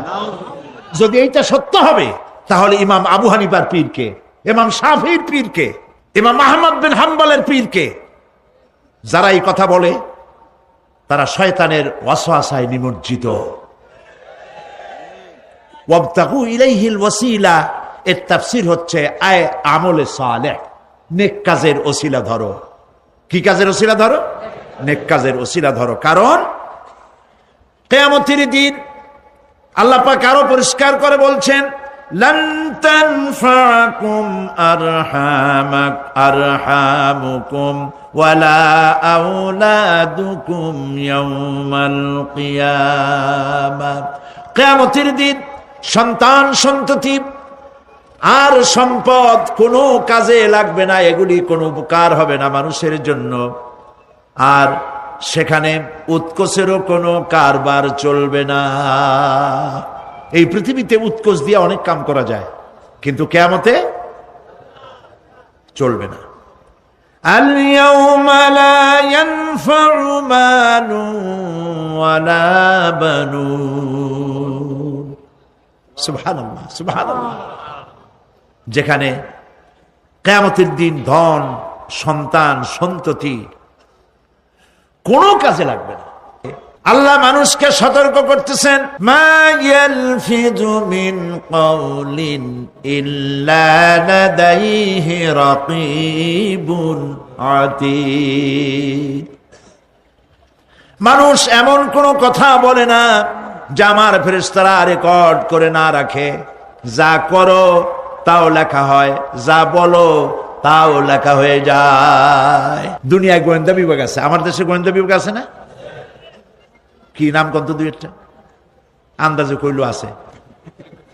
CID, DIB, DFI, army intelligence, কত রকম গোয়েন্দা আছে, কত বাহিনী আছে, আপনি টের পাবেন না। পাগড়ি একটা বাঁধি আপনার সামনে বসা, আপনি বুঝবেন না যে আপনার আমল নামা রেকর্ড করতেছে ওখানে বসে। আপনি তো মনে করেছেন দরবেশ সাহেব 6 সেল্লা দিয়ে আসছে, কিন্তু তিনি গভর্নমেন্ট অফিসার, আপনার সর্বনাশ করতেছে, আপনি টের পাচ্ছেন না। এটা যদি মানুষের রাষ্ট্র ঠিক রাখার জন্য দুনিয়ার সরকারের দরকার হয়, তাহলে আল্লাহ পাকের এই বিশাল সাম্রাজ্য রক্ষা করার জন্য আল্লাহর গোয়েন্দা বিভাগ নাই? আল্লাহ রাব্বুল আলামিন তার গোয়েন্দা বিভাগ কাজ করতেছি। আমরা বিশ্বাস করি না, আমরা বুঝতে পারি না, যার জন্য অন্যায়ের মধ্যে লিপ্ত হয়ে যাই। একবার আমি লন্ডন শহরে রাত্রে যাচ্ছি, রাত 2টা-2:30 হবে। প্রতিমধ্যে রেড সিগন্যাল জ্বলল, গাড়িটা থামায় দিল, সামনে আর গাড়ি টাড়ি নেই। আমি ড্রাইভারের বললাম যে গাড়ি টাড়ি তো নাই সামনে, আমরা তো ইচ্ছা করলে যেতে পারি। ড্রাইভার বলল পারি, কিন্তু যাব না। কেন যাবেন না? বলল যে এই সিগন্যালের সাথে ক্যামেরা আছে, অটোমেটিক ক্যামেরা। আমি যদি এখান থেকে এটাকে ক্রস করি তাহলে আগামীকাল কোর্ট থেকে আমার নামে চিঠি আসবে। রাত 2:45, এই রঙের গাড়ি, এত নাম্বার গাড়ি, এবং আপনার চেহারা শরীফ এই, আপনি রাত 2:45 সময় রেড সিগন্যাল অমুক এলাকা থেকে ক্রস করেছেন, মেহরবানি করে কোর্টে আসেন আর জরিমানা দিয়ে যান। এই লোকটি এইখানে ক্যামেরা আছে, এটা চোখে দেখছে, সেই জন্য বিশ্বাস করলো। কিন্তু এই ক্যামেরায় স্ন্যাপ নেওয়ার জন্য কোনো ক্যামেরা ম্যান নাই, অথচ গাড়ি ক্রস করলেই, ওভার স্পিড করলেই ছবি তুলে ফেলবে। এই বুদ্ধিটা কে দিছেন? যিনি এই বুদ্ধিটা দিলেন তার কাছে এমন কোনো বুদ্ধি নাই যে আপনার আমার অনবরত অটোমেটিক ক্যামেরা দিয়ে জীবনের সব কিছু আমাদের ধরে রাখে, এরকম কোন ক্যামেরা থাকতে পারে না। পারে কি না? কিন্তু আমাদের কপাল খারাপ। ওই যে সিগারেটের প্যাকেটে লেখা আছে সংবিধিবদ্ধ সতর্কীকরণ, ধূমপান স্বাস্থ্যের জন্য ক্ষতিকর। প্যাকেটে লেখা আছে, হাতের মুঠায় ধরিয়া সিগারেট ধরে টান মারিয়া উপরে ফু দিয়া তাকায় দেখে ফু যায় কদ্দুর। ওইখানে ক্যামেরার সাথে কোন মানুষ নাই, ক্যামেরা আছে তাই বিশ্বাস করে, কিন্তু আল্লাহর ক্যামেরাগুলি চোখে দেখে না। ওখানে যেমন রেড বর্ডার আছে, আল্লাহ রাব্বুল আলামিন জীবনের প্রত্যেকটি মোড়ে মোড়ে রেড বর্ডার লাগায় দিয়েছেন। জেনা করো না, একটি রেড সিগন্যাল। মদ পান করো না, আরেকটি রেড সিগন্যাল। মিথ্যা কথা বলো না, আরেকটি রেড সিগন্যাল। অহংকার করো না, আরেকটি রেড সিগন্যাল। বউকে বেপর্দা করো না, আরেকটি রেড সিগন্যাল। সুদ খেও না, ঘুষ খেও না, আরেকটি রেড সিগন্যাল। অসংখ্য রেড সিগন্যাল দিয়ে আল্লাহ পাক বলছেন তিলকা হুদুদুল্লাহ, এই হচ্ছে আল্লাহর বর্ডার, ফালা তাতাদুহা, অতএব আল্লাহর বর্ডারকে ক্রস করো না। কে নিষেধ করেছেন? মানুষেরা বিশ্বাস করে না। আল্লাহ রাব্বুল আলামিন কোরআনে কারীমের মধ্যে বলছেন ইয়ালামু খায়িনাতাল আ'য়ুনি ওয়া মা তুখফিস সুদূর। তোমার কথাগুলি রেকর্ড হয়, তোমার কাজগুলি রেকর্ড হয়, এমনকি তোমার মনের ভিতরে যে কল্পনা হয় সেগুলো রেকর্ড হয়। আর চোখে কি লুকোচুরি খেলে আল্লাহ তাও জানতে পারে। সানগ্লাস পরে চোখের ফাঁক দিয়া কারে দেখো, কেউ টের পায় না। টের পায় কে? জোরে বলেন আল্লাহ। মহান আল্লাহ রাব্বুল আলামিন বলেন কোন গুনার কাজ করে, কোন সামান্যতম গুনার কাজ করেও এড়াতে পারবে না, এবং সামান্যতম ভালো কাজ করলেও তার থেকে পুরস্কার থেকে মাহরুম হবে না। আল্লাহ পাক বলেন ওয়া ইন কানা মিসকালা হাববাতিন মিন খারদালিন আতাইনা বিহা ওয়া কাফা বিনা হাসিবিন। একটি সরিষা পরিমাণ আমলকেও আল্লাহ পাক কিয়ামতে হাজির করবেন, হিসাব নেওয়ার জন্য আল্লাহ পাক বলেন আমি যথেষ্ট। সুবহানাল্লাহ বলেন, হিসাব নেওয়ার জন্য আল্লাহ পাক যথেষ্ট। রাসূল করিম সাল্লাল্লাহু আলাইহি ওয়াসাল্লাম নিজে এতিম ছিলেন, আর এতিমের প্রতি তার এত দরদ ছিল, একবার তিনি ঈদের দিকে নামাজ পড়ার জন্য যাচ্ছেন, প্রতিমধ্যে দেখেন একটা বাচ্চা ছেলে কাঁদতেছে। এই রাস্তায় কত মানুষ গেল, কেউ দাঁড়ালো না, থমকে। বাচ্চার ক্রন্দন কাউকে থামাইতে পারলো না, কিন্তু বিশ্ব নবী, দয়ার নবী, রাহমাতুল লিল আলামিন বাচ্চার কান্না দেখে পাও বাড়াতে পারলেন না। নবীজি দাঁড়ায় গেলেন, জিজ্ঞেস করেন, ও বাচ্চা, ঈদের দিনে কাঁদো কেন? ঈদের দিনে তো কাঁদতে নাই। বাচ্চা বলে, তোমার কাছে বলবো না, আমি সেই সকালবেলা থেকে বসে আছি, আমি যদি মক্কার আব্দুল্লাহর পুত্র মুহাম্মদ রাসূলুল্লাহ সাল্লাল্লাহু আলাইহি সাল্লামকে পাই, মনের দুঃখ তার কাছে বলবো। বিশ্ব নবী জমিনের উপরে বসে পড়লেন, বাচ্চারে কোলের উপরে উঠায় বলেন, বাচ্চা বলো কি তোমার দুঃখ? তুমি যার জন্য বসেছো আমি তো সেই এতিম নবী, কি বলতে চাও? বাচ্চা বলতেছেন, ইয়া রাসূলুল্লাহ, আমার বাবা মারা গেছে সেই ছোট্টবেলায়, একেবারেই তখন মায়ের পেট থেকে আমি আসার পর বাপ মরে গেল, আমার মা আর একজনের সঙ্গে বিয়ে বসেছে, সেই পুরুষটি আমারে দেখতে পারে না, আমার মা যদি আমারে কোলে করে এসে সহ্য করতে পারে না, আমারে চুমা খাইলে সহ্য করতে পারে না, আমারে খাবার দিলে মা মার খায়। আজ ঈদের দিনে রাতে আমার মা আমাকে বলল, বাবারে তোমার কপাল খারাপ, তোমার বাবা মারা গেছে, তোমাকে সাহায্য করার কেউ নাই, আমি তোমার যত্ন করতে পারলাম না, কোলে নিয়ে চুমাও দিতে পারি না, আমার এমনই কপাল খারাপ। সুতরাং এতিমের দরদ এতিম ছাড়া কেউ বুঝবে না। তুমি আজ চলে যাও, ওই রাস্তায়, ঈদের রাস্তায় দাঁড়ায় থাকো, মাঠের রাস্তার পাশে, বিশ্ব নবীর কাছে তোমার দুঃখ বলো, এতিমের দুঃখ তিনি বুঝবেন।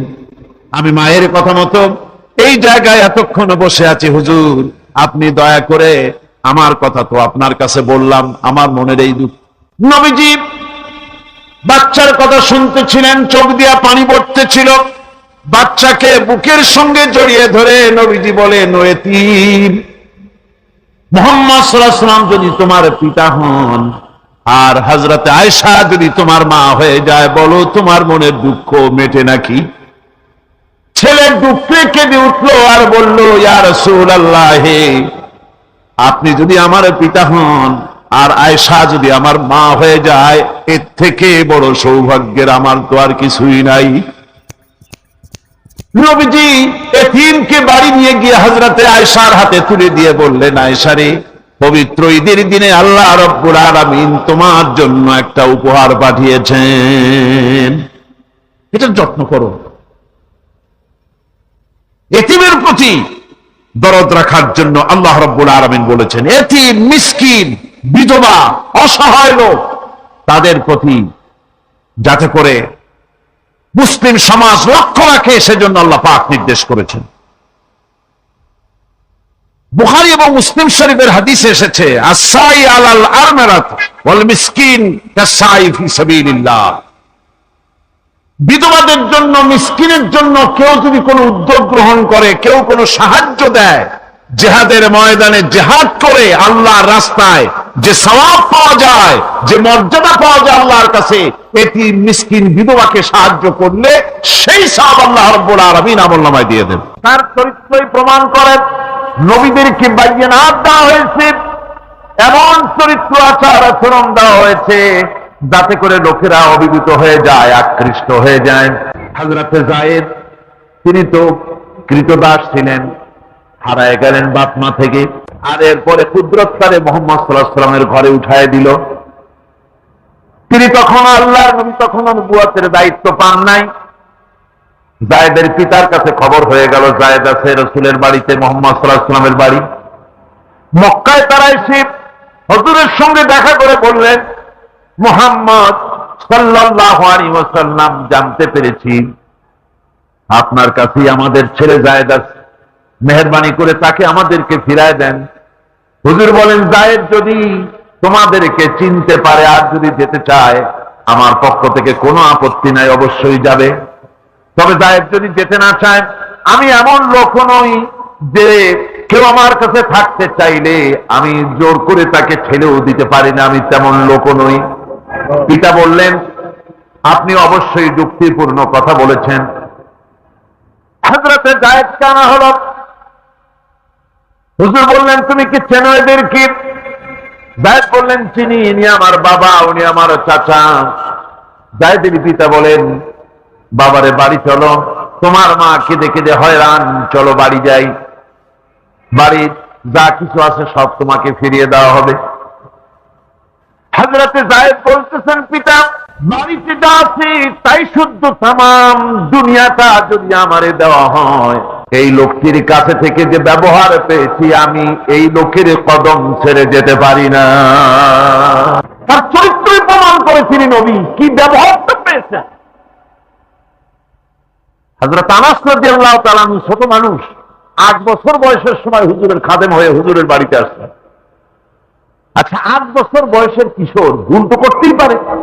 গরম পানি চাইলে ঠান্ডা পানি এনে দেবেন, স্যান্ডেল চাইলে জুতো আনবেন, বিছানা বিছাইতে বললে উঠাই দেবে, এটা স্বাভাবিক। কিশোর মানুষ, ছোট মানুষ। এবার শোনো, বাইয়ানাত কারে বলে? নবীদের বাইয়ানাত আল্লাহ যে দিয়েছেন সেটা কি জিনিস? সেটা হলো উন্নত মানের চরিত্র, তার ব্যবহার ওঠা বসা যা দেখলে মানুষ বুঝতে পারে তিনি আল্লাহর নবী। হযরতে আনাসের মুখে শুনুন, হযরতে আনাস রাদিয়াল্লাহু তাআলা আনহু বলেন, একাধিক ক্রমে টানা 10টি বছর রাসূলের খেদমতের ভিতরে নিয়োজিত ছিলাম। 10টি বছরের ভিতরে একটা দিনের জন্য নবীজি আমাকে ধমক দিয়ে কথা বলেন নাই। তো ধমক দিলেন না আমাদের, এটা করছো কেন, এটা করো নাই কেন? সুবহানাল্লাহি বিহামদিহি। গোটা পৃথিবী সমস্ত মুমিন মুসলমানদের, পুরুষ আর নারীদের জীবন, কলিজা, রক্ত রাসূলের কদম মোবারক উৎসর্গ হয়ে যায়। আমার ভাইরা, রাসূল পাক সাল্লাল্লাহু আলাইহি ওয়াসাল্লাম আল্লাহর নবী এমন এক মহান সত্তা ছিলেন যে তিনি দোয়া আল্লাহর দরবারে হাত উঁচু করতে দেরি আছে, কিন্তু দোয়া কবুল হতে দেরি নাই। হিজরত করে মদিনায় এসেছেন, নামাজ পড়তে দিল চায়, কাবা শরীফের দিকে ফিরে যদি নামাজ পড়তে পারতাম দিলটা বড় ভালো লাগতো, কিন্তু হাত উঁচু করে মোনাজাত করতেছেন না, আল্লাহর কাছে বলতেছেন না যে আল্লাহ তুমি আমার কিবলাটা বাইতুল মুকাদ্দাস থেকে ফিরাইয়া মক্কা শরীফে বাইতুল্লাহর দিকে ফিরাইয়া দাও। মুখেও বলতেছেন না, মনেও না, শুধু আকাশের দিকে বারবার তাকাচ্ছেন, মোনাজাত করেন নাই। মনে মনে আশা পোষণ করতেছেন যদি এমন একটা ওহী নাযিল হয়ে যেত। আল্লাহ রাব্বুল আলামিন সঙ্গে সঙ্গে রাসূল জোহরের নামাজ পড়তেছিলেন, 2 রাকাত পড়া হয়ে গেছে, এমন সময় ওহী নাযিল হয়ে গেল, قد نرى تقلب وجهك في السماء। ও নবী, আমি দেখতে পেয়েছি বারবার আপনি আকাশের দিকে তাকাচ্ছেন। فلنولينك قبلة ترضاها فول وجهك شطر المسجد الحرام। আর দেরি নাই, আপনার মনের আশা পুরা হয়ে গেছে, এক্ষুনি আপনার কিবলা পরিবর্তন করুন। হুজুর 2 রাকাত পড়েছিলেন বাইতুল মাকদাসের দিকে ফিরে, বাকি 2 রাকাত তিনি মক্কা শরীফের কাবা শরীফের দিকে ফিরলেন। আজও পর্যন্ত সেই মসজিদ আছে, সাক্ষ্য দিচ্ছে নবীর কথা কিভাবে মঞ্জুর হয়। মসজিদে কিবলাতাইন মদিনা মুনাওয়ারায় সেই মসজিদ আজও আছে। ভাইরা আমার, রাসূল পাক সাল্লাল্লাহু আলাইহি ওয়াসাল্লাম এত বড় মর্যাদা সম্পন্ন ব্যক্তিত্ব, মহান ব্যক্তিত্বের উম্মতের মধ্যে আল্লাহ আমাদের শামিল করেছেন। শুকরিয়া স্বরূপ আমরা পড়ি আলহামদুলিল্লাহ। জোরে সোরে পড়েন আলহামদুলিল্লাহ। আমার ভাইরা, মর্যাদা এত বেশি আল্লাহ রাসূলকে আল্লাহ রাব্বুল আলামিন দান করেছেন। এই পৃথিবীতে কোন মানুষের সঙ্গে যদি আপনি বেয়াদবি করেন, তিনি আপনার বাপ হোক, তিনি আপনার মা হন, অথবা আপনার ওস্তাদ হন, অথবা আপনার পীর হন, যে কেউ হোক না কেন, কারো সঙ্গে যদি কোনো বেয়াদবি হয়ে যায় তো শুধু একটা বেয়াদবি ছাড়া আর কিছুই না। কিন্তু নবীজির সঙ্গে যদি কেউ বেয়াদবি করে, সেটা শুধু বেয়াদবি থাকে না, কুফরি হয়ে যায়। রাসূলুল্লাহকে কেউ তাওহীন করলে, অসম্মান করলে, সমালোচনা করলে কাফের হয়ে যায়। যেমন কি হয়ে যায়, কত বড় মর্যাদা। রাসূল পাক সাল্লাল্লাহু আলাইহি ওয়াসাল্লাম তার সামনে সাহাবায়ে কেরাম বসা, হুজুর কথা বলছেন, সাহাবায়ে কেরাম তারাও কথা বলছেন। কথা বলতে বলতে এক পর্যায়ে সাহাবীদের গলার আওয়াজ বড় হয়ে গেছে, হুজুরের গলার আওয়াজ শোনা যায় না, সাহাবীদের গলার আওয়াজটা বড় হয়ে গেল। আল্লাহ রাব্বুল আলামিন এতটুকু বরদাস্ত করলেন, আমার নবীর গলার আওয়াজের চাইতে তোমাদের আওয়াজ বড় হলো কেন? সঙ্গে সঙ্গে ওহী নাযিল হয়ে গেল। আল্লাহ রাব্বুল আলামিন বলেন, يا أيها الذين آمنوا لا ترفعوا أصواتكم فوق صوت النبي ও বিশ্বাসীরা খবরদার, তোমরা যারা ঈমান এনেছো শোনো, তোমাদের গলার আওয়াজ যেন আমার নবীর গলার আওয়াজের চাইতে বড় না হয়ে যায়।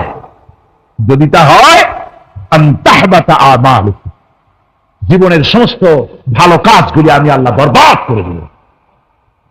আজ পর্যন্ত এই আয়াতে কারিমা রাসূল পাক সাল্লাল্লাহু আলাইহি ওয়াসাল্লামের রওজায়ে আতহারের সামনে সবুজ সাইনবোর্ডের উপরে সোনার অক্ষর দিয়ে এই আয়াতে কারিমা লেখা রয়েছে, সুবহানাল্লাহ।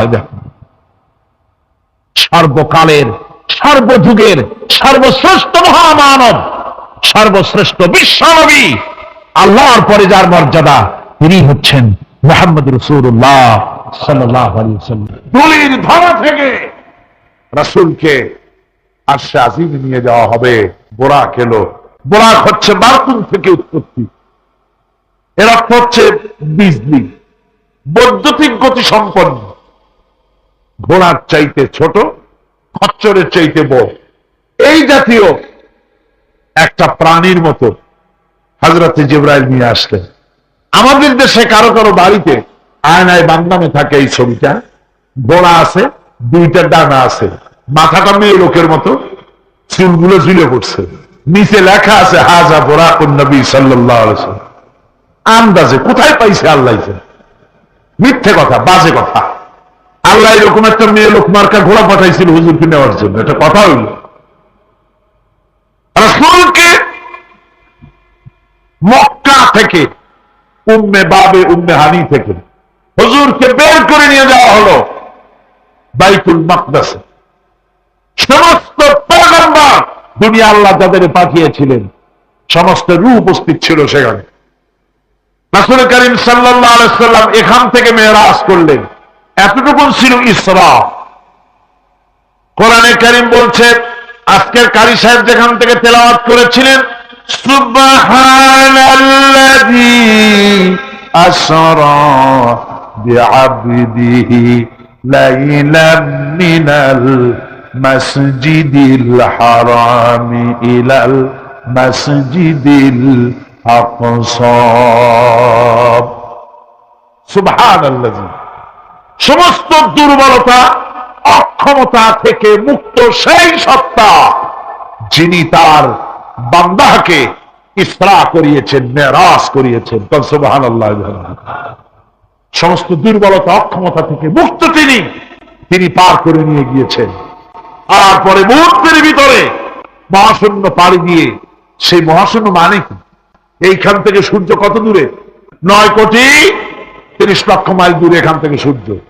সেই সূর্য, তারপরে রয়েছে গ্যালাক্সি, মিল্কি ওয়ে, গ্রহ নক্ষত্র, সে যে কত দূরে, যে সমস্ত তারকা, এমন বহুত তারকা আছে যে তারকা সৃষ্টির পর তার আলো পৃথিবীর মাটি আজ পর্যন্ত স্পর্শ করে নাই। অথচ আলোর গতি প্রতি সেকেন্ডে কত মাইল? 1,86,000 মাইল। এই 1,86,000 মাইলের সেকেন্ড, এর মিনিট, এর ঘন্টা, এর দিন, এর সপ্তাহ, এর মাস, এর বছর, এটাকে বলা হয় লাইট ইয়ার, আলোকবর্ষ। সেই তারকা তৈরি হওয়ার পর কত সহস্র সহস্র লাইট ইয়ার চলে গেল, আজ পর্যন্ত সেই তারকার আলো পৃথিবীর মাটি স্পর্শ করতে পারে নাই। তাহলে সেই তারা কোথায়? আল্লাহ রাব্বুল আলামিন তার হাবিবকে চাঁদ, সূর্য, গ্রহ, নক্ষত্র, মহাশূন্য পাড়ি দিয়ে, তারপরে 7 আকাশ পাড়ি দিয়ে সিদরাতুল মুনতাহা পর্যন্ত নিয়ে গেলেন। জোরে কোন সুবহানাল্লাহ। এবার সিদরাতুল মুনতাহা পর্যন্ত যাওয়ার পথে যত ঘটনা ঘটল, সেগুলো আপনারা ইতিহাস থেকে পড়ে নেবেন, ওগুলি বলার সময় আমার কাছে নাই। সিদরাতুল মুনতাহায় যাওয়ার পর হযরত জিবরাইল বলেন, আর আমি যেতে পারবো না, এটা হলো বিপজ্জনক বর্ডার। আমি যদি আর এক চুল অগ্রসর হই, তাহলে আমি জ্বলে পুড়ে ছাই হয়ে যাব, আমার আর যাওয়ার অধিকার নাই। হুজুর সেখানে বসে থাকলেন। জিবরাইল বলে গেলেন, এখান থেকে আপনাকে নেওয়ার কুদরতি ব্যবস্থা হয়ে যাবে। রাসূল দুনিয়ায় ফিরে এসে হযরতে বেলালকে ডেকে বলেছিলেন, বেলাল গো, এমন কি আমল তুমি করো আমারে শোনাও। হযরতে বেলাল বলেন, হুজুর আমার আমল তো সব আপনি জানেন। কয় না, কি করো শোনাও। বেলাল বলেন, হুজুর খাস আমলের মধ্যে এতটুকু আছে যে আমি কখনো বিনা উজুতে থাকি না। যখন উজু চলে যায় উজু করি, আর উজুর ইহতিমামের জন্য 2 রাকাত নফল নামাজ পড়ি। হুজুর বলেন, বেলাল তুমি এই আমল ছাড়বা না, কারণ সিদরাতুল মুনতাহায় হযরত জিবরাইল আমারে যখন ছেড়ে চলে গেলেন, আমার একা একা বড় ভয় লাগতে লাগলো। তখন আমার মনে হচ্ছিল তুমি যেন আমার চতুর্দিকে হাঁটতেছো। রফরাত নামক বিছানা চলে এলো। কুদরতি এই বিছানায় চড়ে নবীজি আল্লাহ রাব্বুল আলামিনের দরবারে আরশে আজিমে পৌঁছে গেলেন। জোরে বলেন সুবহানাল্লাহ, জোরে বলেন সুবহানাল্লাহ। যেখানে পৃথিবীর কোন মানুষের যাওয়া সম্ভব নয়, গোটা পৃথিবীর মানুষের মর্যাদা আল্লাহ পাক বাড়ায় দিলেন। আরশে আজিমে হুজুরকে নিয়ে গেলেন। তারপরে তিনি কথাবার্তা হুজুরের সাথে কি বললেন, সেই কথাগুলি নিয়ে আমাদের দেশে কথা হলো এই যে হুজুরকে নিয়ে আল্লাহ 5 ওয়াক্ত নামাজ দিছিলেন তো 50 ওয়াক্ত। মুসা আলাইহিস সালামের সাথে দেখা না হইলে তো কাম সারছিল, আমাদের আর উপায় ছিল। আরে ভাই, শুধু নামাজ দেওয়ার যদি উদ্দেশ্য হবে তাহলে রোজার মতো তো আল্লাহ দুনিয়ায় বসে দিতে পারতেন কিনা, হজের মতো জাকাতের মতো পারতেন কিনা? শুধু নামাজের জন্য নয়, আল্লাহ পাকের কায়নাত দেখাবার জন্য আল্লাহ পাক তাকে নিয়েছিলেন। বেহেশত দেখাইছেন, দোজখ দেখাইছেন, ভালো কাজ করলে কিরকম শান্তি হবে, খারাপ কাজ করলে কিরকম শাস্তি হবে চোখে দেখাই দিয়েছেন মুহাম্মদ রাসূলুল্লাহ সাল্লাল্লাহু আলাইহি ওয়াসাল্লামকে। মেরাজ থেকে ফিরে এলেন, ঘরে এসে দেখেন উজুর পানি, উজু করে যে গেছিলেন উজুর পানি তখনও গড়াচ্ছে। যে দরজা দিয়ে বেরিয়েছিলেন দরজাটা ধাক্কায় তখনও কাঁপতেছে। যে বিছানায় শোয়া ছিলেন সে বিছানায় মানুষ শুয়ে থাকলে যেমন উষ্ণ থাকে সেরকমের উষ্ণ ভাব তখনও আছে। কেমনে হলো? মাথায় ঢুকবে না। সুবহানাল্লাহ কোন ঢুকবে? জোরে কোন সুবহানাল্লাহ। এটার ব্যাপারে কোন বিজ্ঞান দর্শন যুক্তির প্রয়োজন নাই। প্রয়োজন শুধু এতটুকু, আল্লাহ তার হাবিবরে নেবেন, কত দ্রুত নিবেন, কত দ্রুত পাঠাবেন এটা তিনিই ভালো জানেন, আমাদের কোনো জানার কথা না। ঠিক কিনা? তবে দৃষ্টান্ত যদি চান তাহলে আমি দৃষ্টান্তটা এভাবে দিতে পারি, বুঝাবার জন্য একটা দৃষ্টান্ত দিতে পারি। সেটা হলো এই, ধরেন বাংলাদেশে কোন প্রেসিডেন্ট আসবে, পৃথিবীর যে কোনো দেশের এক প্রেসিডেন্ট আসবে। এটা আসার যখন খবর হয়ে যাবে তখন পত্র পত্রিকায় রুট বলে দেওয়া হয়, এই রুটে রাষ্ট্রীয় মেহমান রাষ্ট্রীয় অতিথি ভবনে আসবেন, এই রাস্তা দিয়ে সাধারণ ট্রাফিক চলাচল বন্ধ থাকবে। এয়ারপোর্ট থেকে নিয়ে রাষ্ট্রীয় অতিথি ভবন পর্যন্ত মেহমান না আসা পর্যন্ত সমস্ত ট্রাফিক চলাচল বন্ধ। মেহমান পৌঁছে যাবে, তারপরে আবার স্বাভাবিক ট্রাফিক চলবে। এটা জানেন কিনা? এইটা যদি পৃথিবীর সামান্য সলিমদ্দি কসিমদ্দি এই জন্য বলছি, আজ আছে কাল নাই। ঠিক কিনা গণ?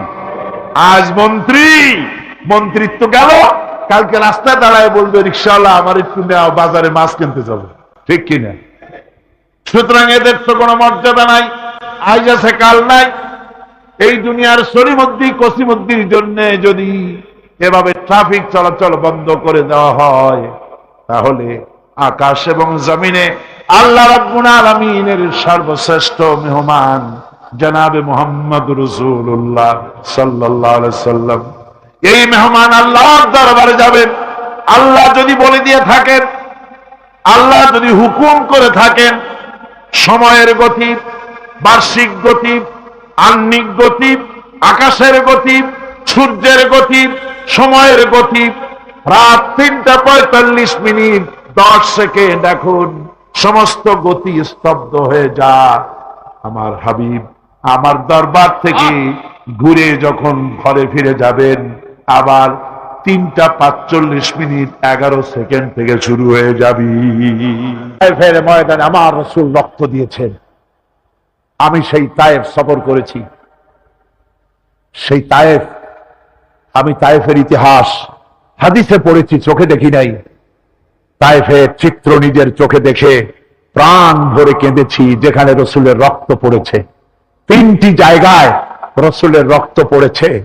সবচাইতে বেশি রক্ত পড়েছিল যে জায়গাটিতে, সেই জায়গায় প্রাণ ভরে কেঁদেছি। আমার স্ত্রী আমার সাথে ছিলেন। আমি তায়েফে গিয়ে লোকেরা আমাকে যখন বলল বিশ্রাম নিতে, আমি বললাম না, বিশ্রাম করব না, আগে আমারে নিয়ে যাও। আমার রাসূলকে মারছিল যে রাস্তাটা, ওই রাস্তাটা আমার আগে দেখাও। 3 দিনের না খাওয়া, রাস্তার 2 দিকে কাফেরেরা দাঁড়ানো, চতুর্দিক থেকে পাথর মারা শুরু করে দিল। আহারে, এমন সুন্দর চেহারার মানুষ দেখে কেমনে মারল তারা। হুজুর পড়ে গেলেন, ওরা কাফেরেরা এসে জোর করে ধাক্কা মেরে হাঁটানো। আবার হুজুর পড়ে গেলেন, বেহুশ হয়ে পড়লেন। আবার ওরা উঠাইয়া জোর করে আবার হাঁটানো। তৃতীয় শেষ জায়গায় গিয়ে হুজুর বেহুশ হয়ে পড়ে গেলেন। শরীর থেকে সবচাইতে বেশি রক্ত পড়েছে সেখানে। আমি লম্বা সেজদা পড়ে এত কান্দা কাঁদছি, আরে আমার নবীজির রক্ত পড়েছে এই বাড়িতে। ফেরেশতারা এসে বলছেন, হে রাসূল, আপনার এই অবস্থা থেকে আকাশের ফেরেশতারা কালতে কালতে অস্থির হয়ে গিয়েছে। আপনি আমাদের অনুমতি দেন, এই পাহাড় চাপা দিয়া কাফেরের গোষ্ঠী সাফ করে দেই। আমার নবীজি বললেন, না, আমি তো বলবো না। আমি তো পৃথিবীর মানুষকে প্রতিশোধ দিতে আসি নাই। আমি যদি হুকুম করি আর আমার হুকুম মতো সবগুলি যদি পাথর চাপা দিয়ে মারিয়ে ফেলে দাও, তাহলে আমি কাল কালে পৌঁছাবো লা ইলাহা ইল্লাল্লাহু মুহাম্মাদুর রাসূলুল্লাহ। সঙ্গে যায়েদ, রক্তাক্ত শরীর। আহারে, যেই শরীরের দিকে মানুষ একবার তাকাইলে চোখ ফিরাইতে পারত না। হযরত আয়েশা বলেছেন, যে সমস্ত নারীরা ইউসুফ আলাইহিস সালামের দেখে হাত কেটে ফেলাইছিল, ওরা যদি আল্লাহ রাসূলকে দেখতো, হাত কাটতে কাটতে কলিজা কাটে ফেলাই দিত, টের পাইতো না। এমন মানুষের গায়ে কেমনে নজর মারল। রাসূল কারীম সাল্লাল্লাহু আলাইহি ওয়াসাল্লাম বসে আছেন, শরীর থেকে রক্ত ঝরছে।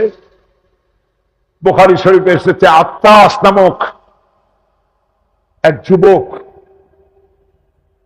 আঙ্গুরের বাগান থেকে 1 গ্লাস আঙ্গুরের শরবত এনে হুজুরের হাতে দিলেন। কষ্টের পর 3 দিনের না খাওয়া ক্ষুধার্ত নবী 1 গ্লাস আঙ্গুরের শরবত সবটুকু পান করে একটা স্বস্তির নিঃশ্বাস ফেললেন। বললেন, তোমার নাম না আত্তাস? তিনি বললেন, হ্যাঁ, আমার নাম আত্তাস। তোমার বাড়ি হযরত ইউনূস আলাইহিস সালামের গ্রামে? বললেন যে হ্যাঁ, আমার বাড়ি ইউনূস আলাইহিস সালামের গ্রামে। যুবক জিজ্ঞেস করলেন, হুজুর, আপনি কি করে বুঝলেন আমার নাম আত্তাস আর আমার বাড়ি ইউনূস আলাইহিস সালামের গ্রামে? আপনি জানলেন কি করে? হুজুর বললেন, আমিও নবী, ইউনূস আলাইহিস সালামও নবী। এক নবীর খবর আর এক নবীর কাছে থাকে।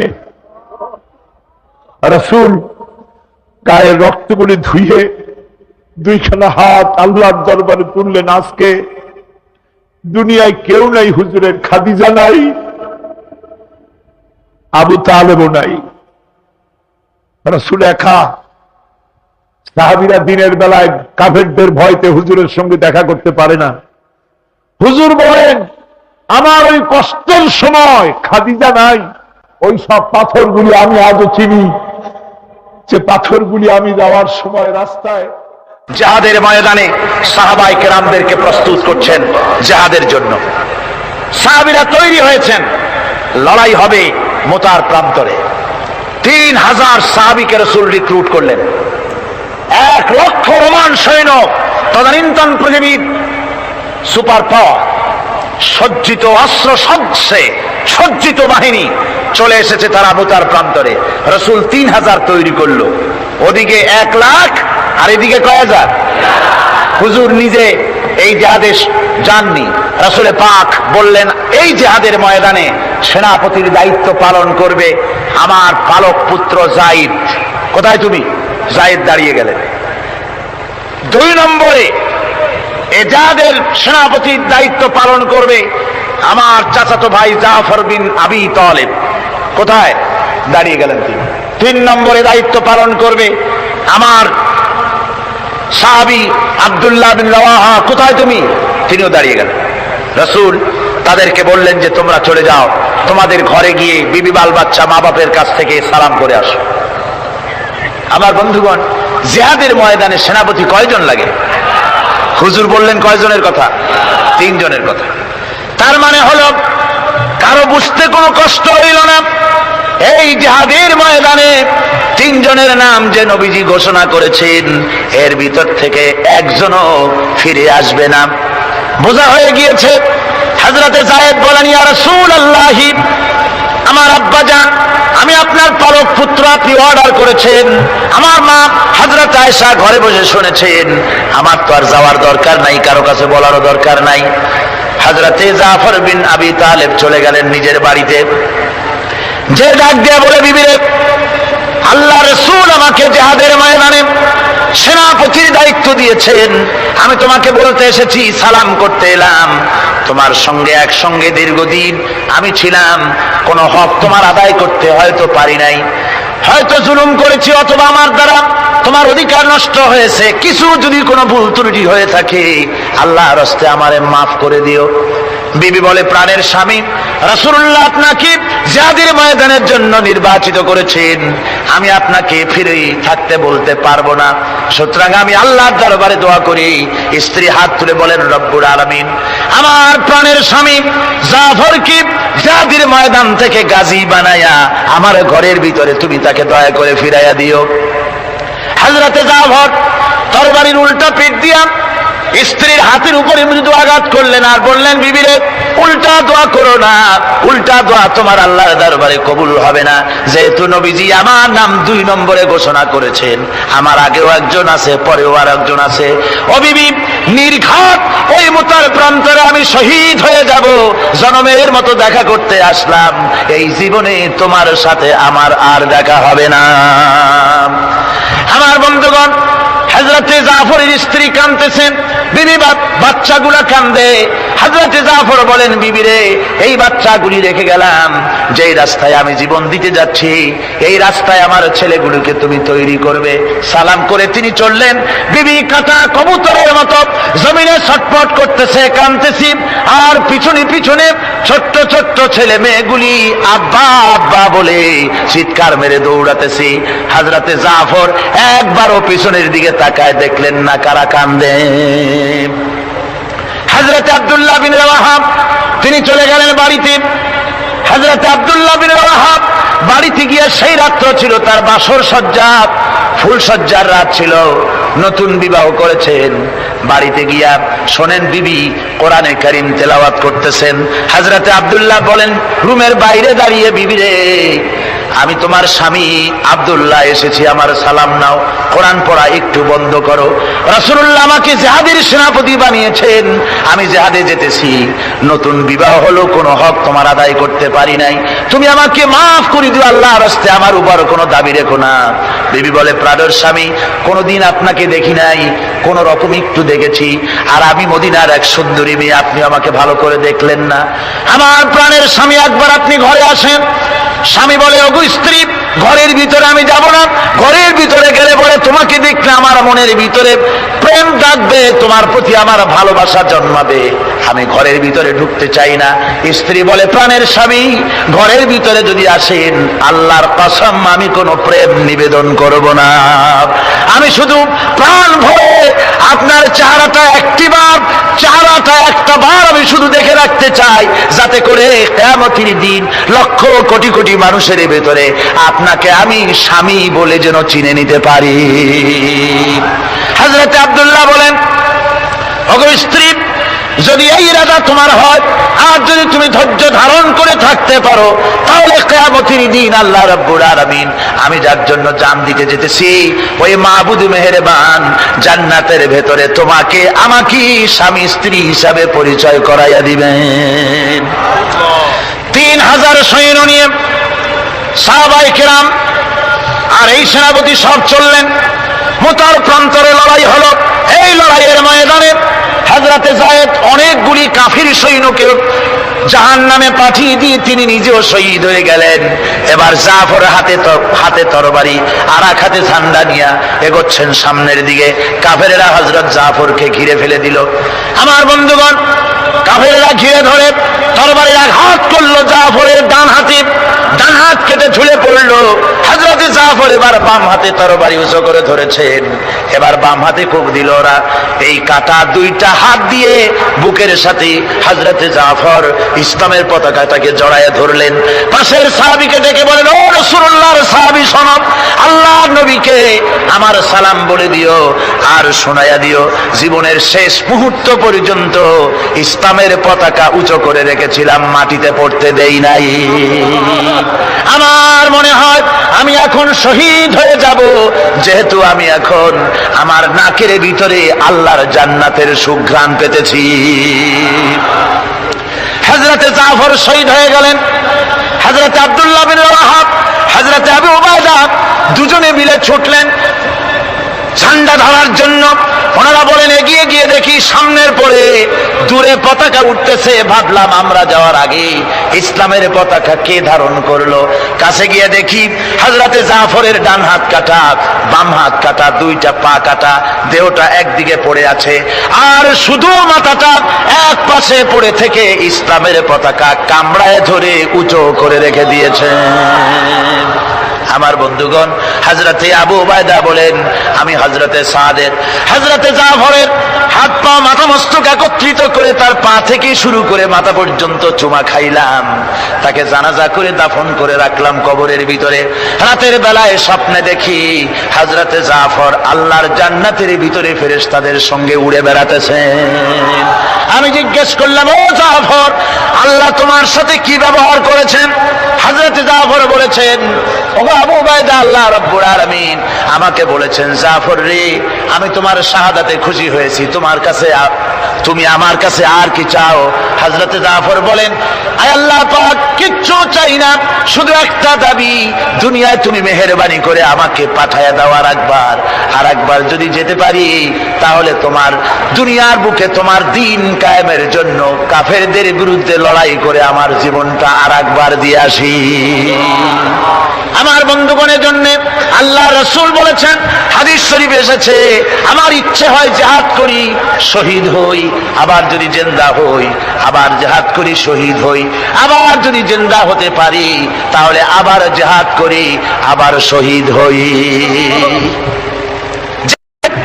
শাহাদাতের মর্যাদা সম্পন্ন মউত আর পৃথিবীতে হতে পারে না। আমার ভাইরা, ইসলামের জন্য জান দেওয়ার জন্য, মাল দেওয়ার জন্য সাহাবায়ে কেরাম এভাবে প্রস্তুত ছিলেন। নিজেদের জীবন তারা আল্লাহর সামনে নজরানা পেশ করেছেন, শহীদ হয়েছেন।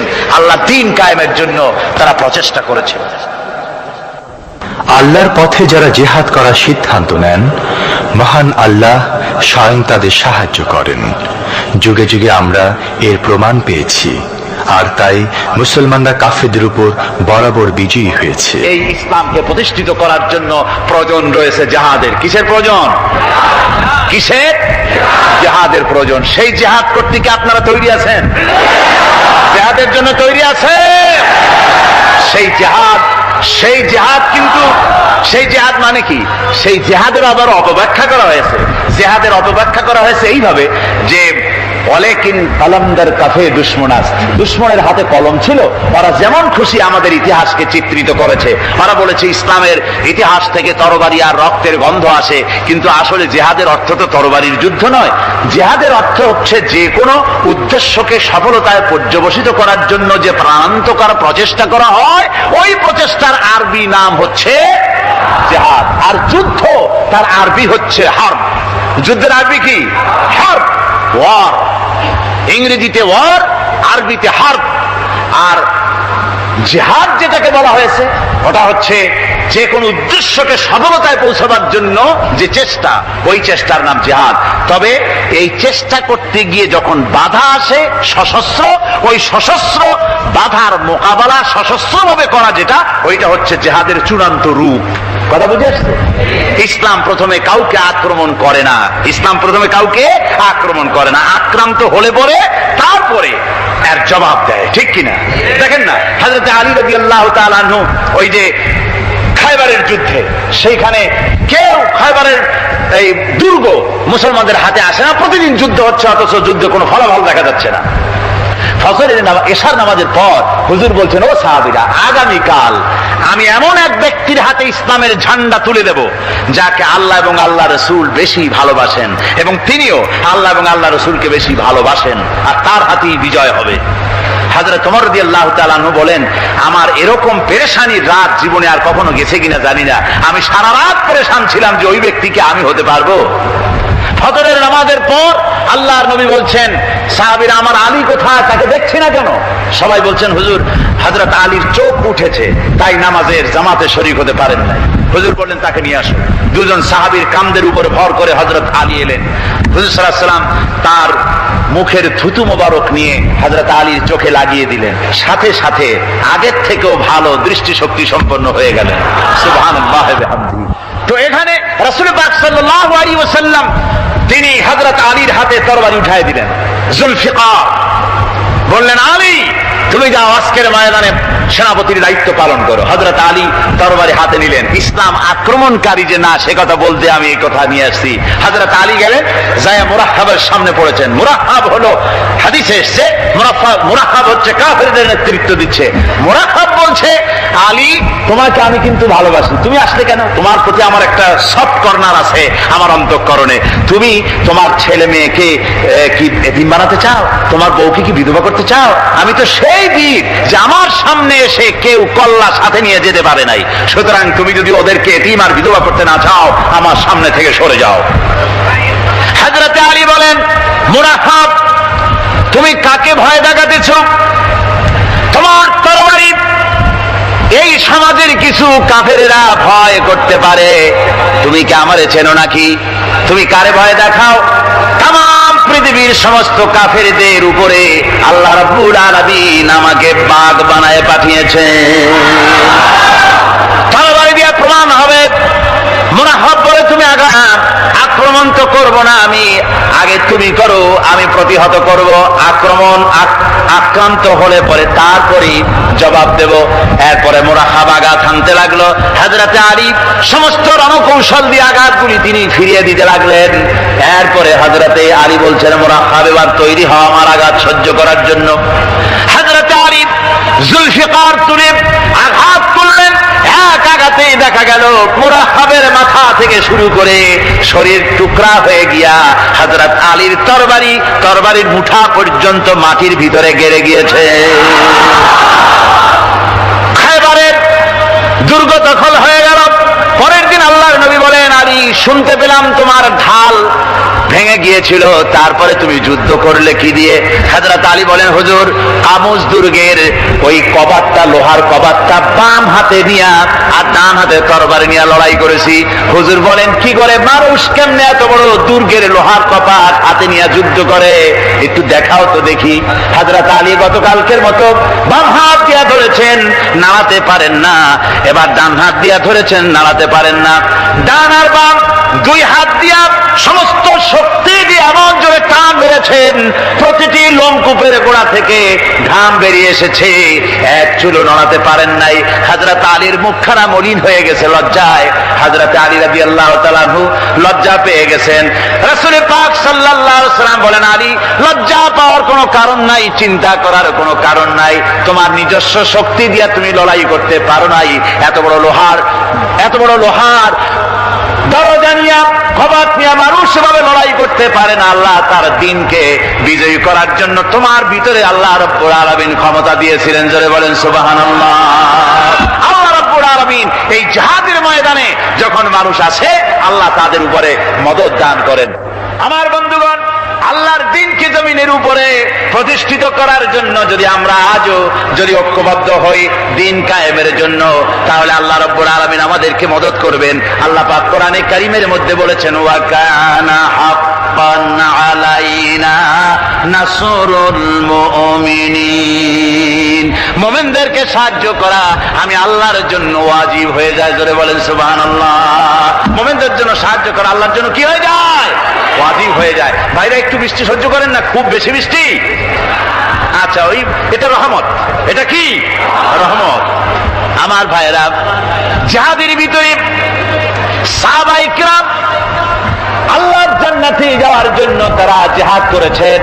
তারা দেশ দখলের জন্য জিহাদ করেন নাই, দিন প্রতিষ্ঠার জন্য লড়াই করা ফরজ। দিন প্রতিষ্ঠার জন্য লড়াই করা কি? জোরে কোন কি?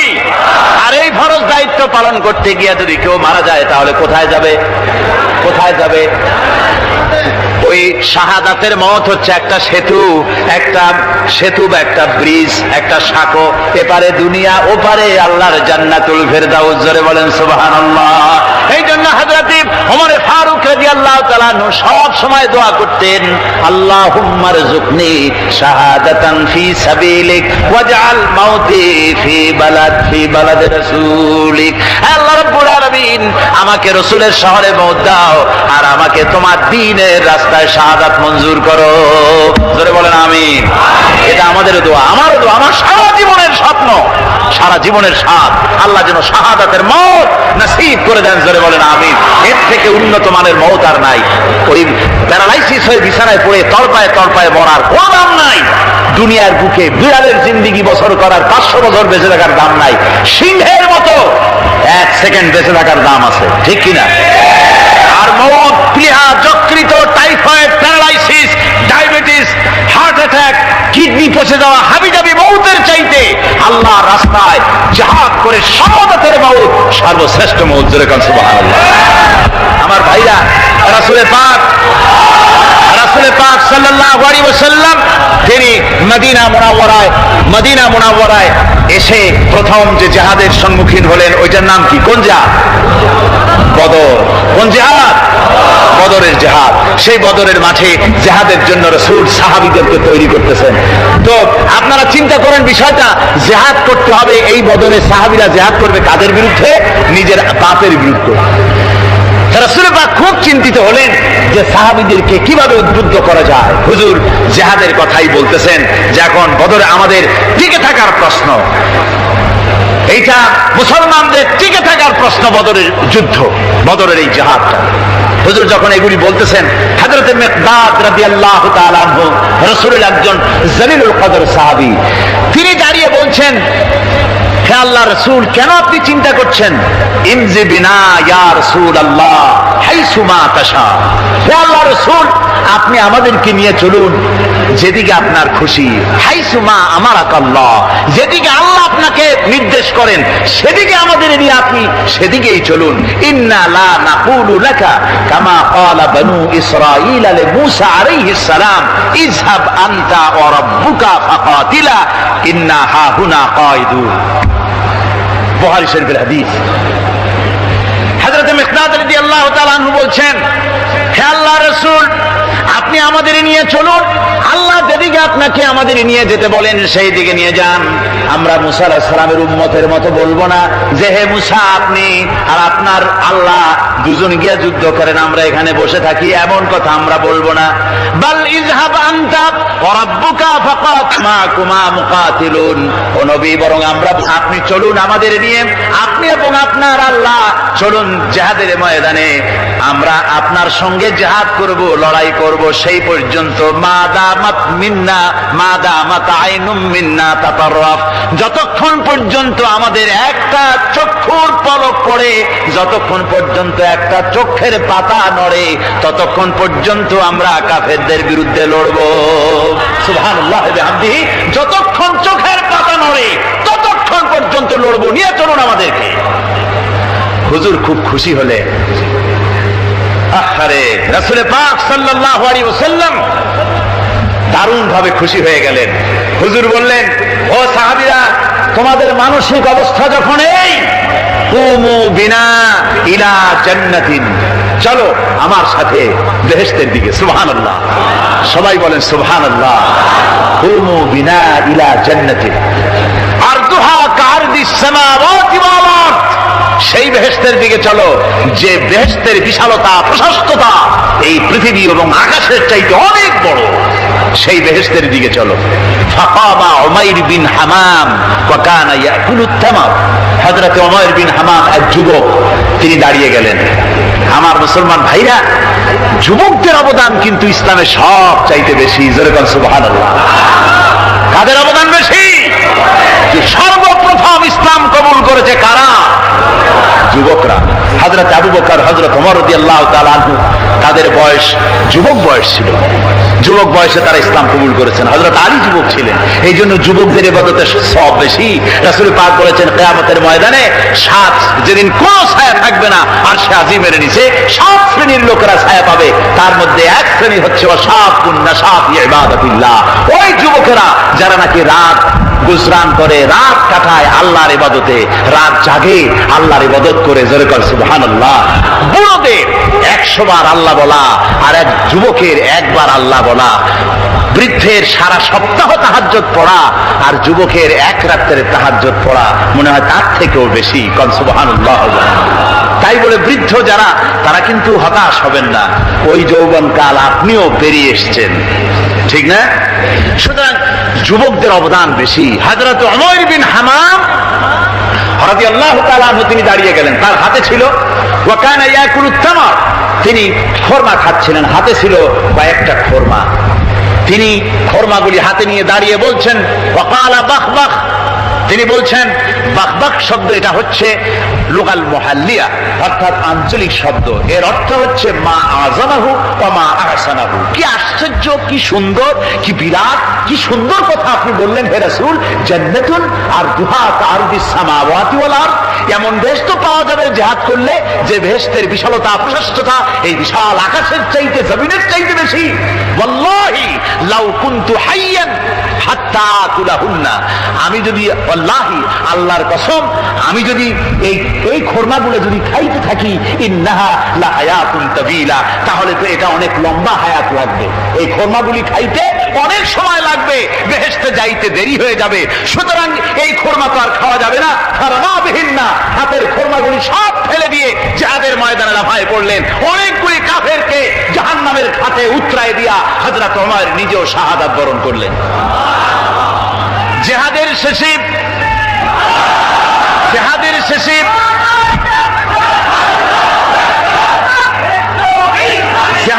শেষে শহাদায়ে বদরের সমস্ত শহীদদের লাশ এক জায়গায় এনে সাহাবীরা বললেন, হে আল্লাহর রাসূল, আপনি যখন জান্নাতের বর্ণনা দিতেছিলেন তখন যে যুবকটা খরমা খেতেছিল আর জান্নাতের আশায় হাতের খরমা ফেলে দিয়েছিল, যে খরমাগুলি খাইতে গেলে তো সময় লাগবে অনেক, বেহেশতে যেতে দেরি হয়ে যাবে, এই কথা মনে করে হাতের খরমা ফিকে ফেলে জিহাদের ময়দানে এসে শাহাদাত বরণ, যে যুবকটি জিহাদ করেছিল তার লাশে সেও শাহাদাত বরণ করেছে।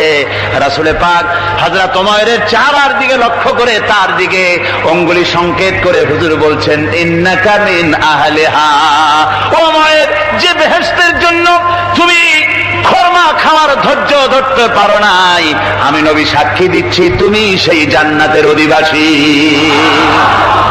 আমার ভাইরা, ওই জান্নাতে যাওয়ার জন্য, আল্লাহর দ্বীনকে প্রতিষ্ঠার জন্য আমাদেরকে ঐক্যবদ্ধ হতে হবে। আল্লাহর দ্বীনের জন্য আল্লাহর নবীর যে আদর্শ, সে আদর্শ প্রতিষ্ঠার জন্য এগিয়ে আসতে হবে। যদি আমরা তা করতে পারি, আমরা সংখ্যায় কত, আমাদের অস্ত্র আছে কি নাই, আমাদের জনবল কত, আমাদের সৈন্যবল কত, এগুলি প্রশ্ন না। প্রশ্ন হচ্ছে ولا تهنوا ولا تحزنوا وأنتم الأعلون إن كنتم مؤمنين. إن خير الحديث كتاب الله وخير الهدي هدي محمد صلى الله عليه وسلم وشر الأمور محدثاتها وكل محدثة بدعة وكل بدعة ضلالة وكل ضلالة في النار. فقد قال الله تبارك وتعالى في كلامه المجيد وفرقانه الحميد: أعوذ بالله من الشيطان الرجيم.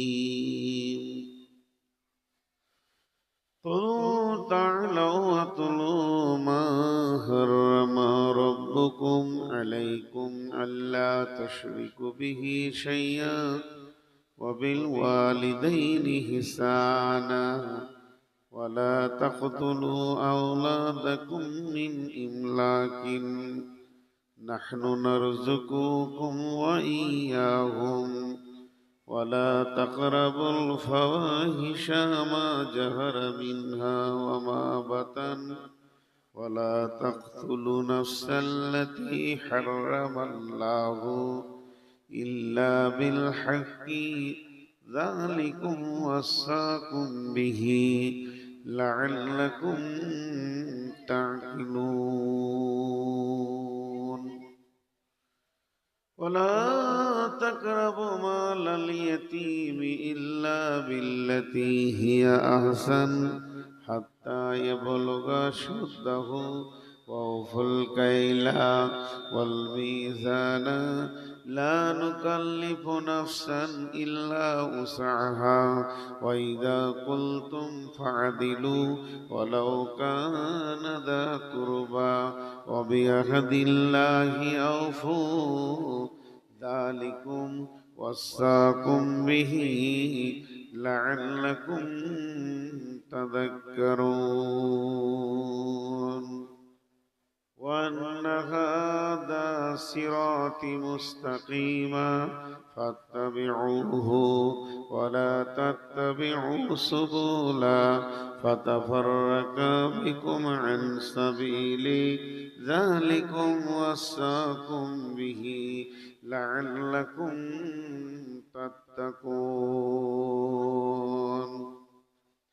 وعن ميمون الأوردي قال: اعزوا رسول الله صلى الله عليه وسلم اغتنم خمسا قبل خمس شبابك قبل حرامك صحتك قبل سقومك غناك قبل فقرك فراغك قبل شغلك حياتك قبل موتك.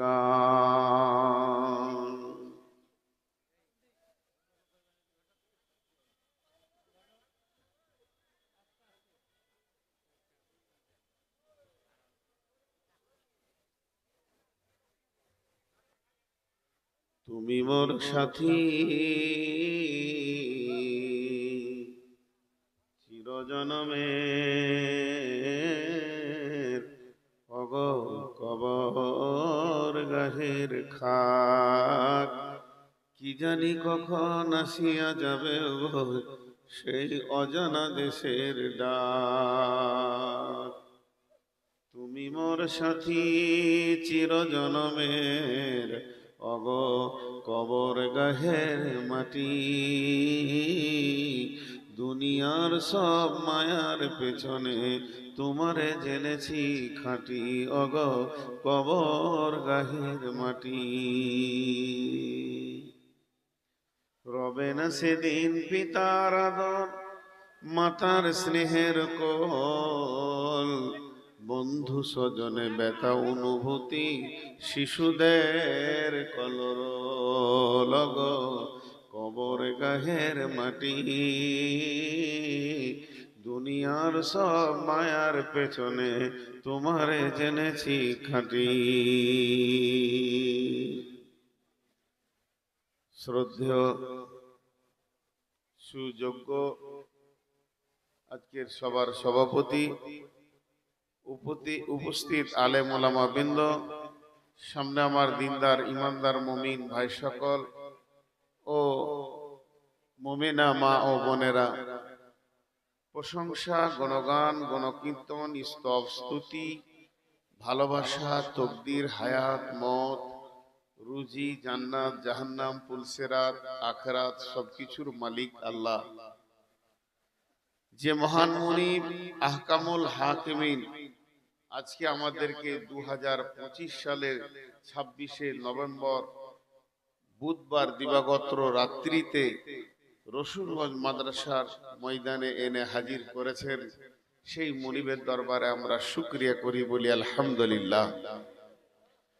দরুদ ও সালাম বর্ষিত হোক আখিরি নবী মুহাম্মদুর রাসূলুল্লাহ সাল্লাল্লাহু আলাইহি সাল্লামের উপর। আল্লাহুম্মা আমিন, আল্লাহুম্মা সাল্লি আলাইহি, আল্লাহুম্মা বারিক আলাইহি।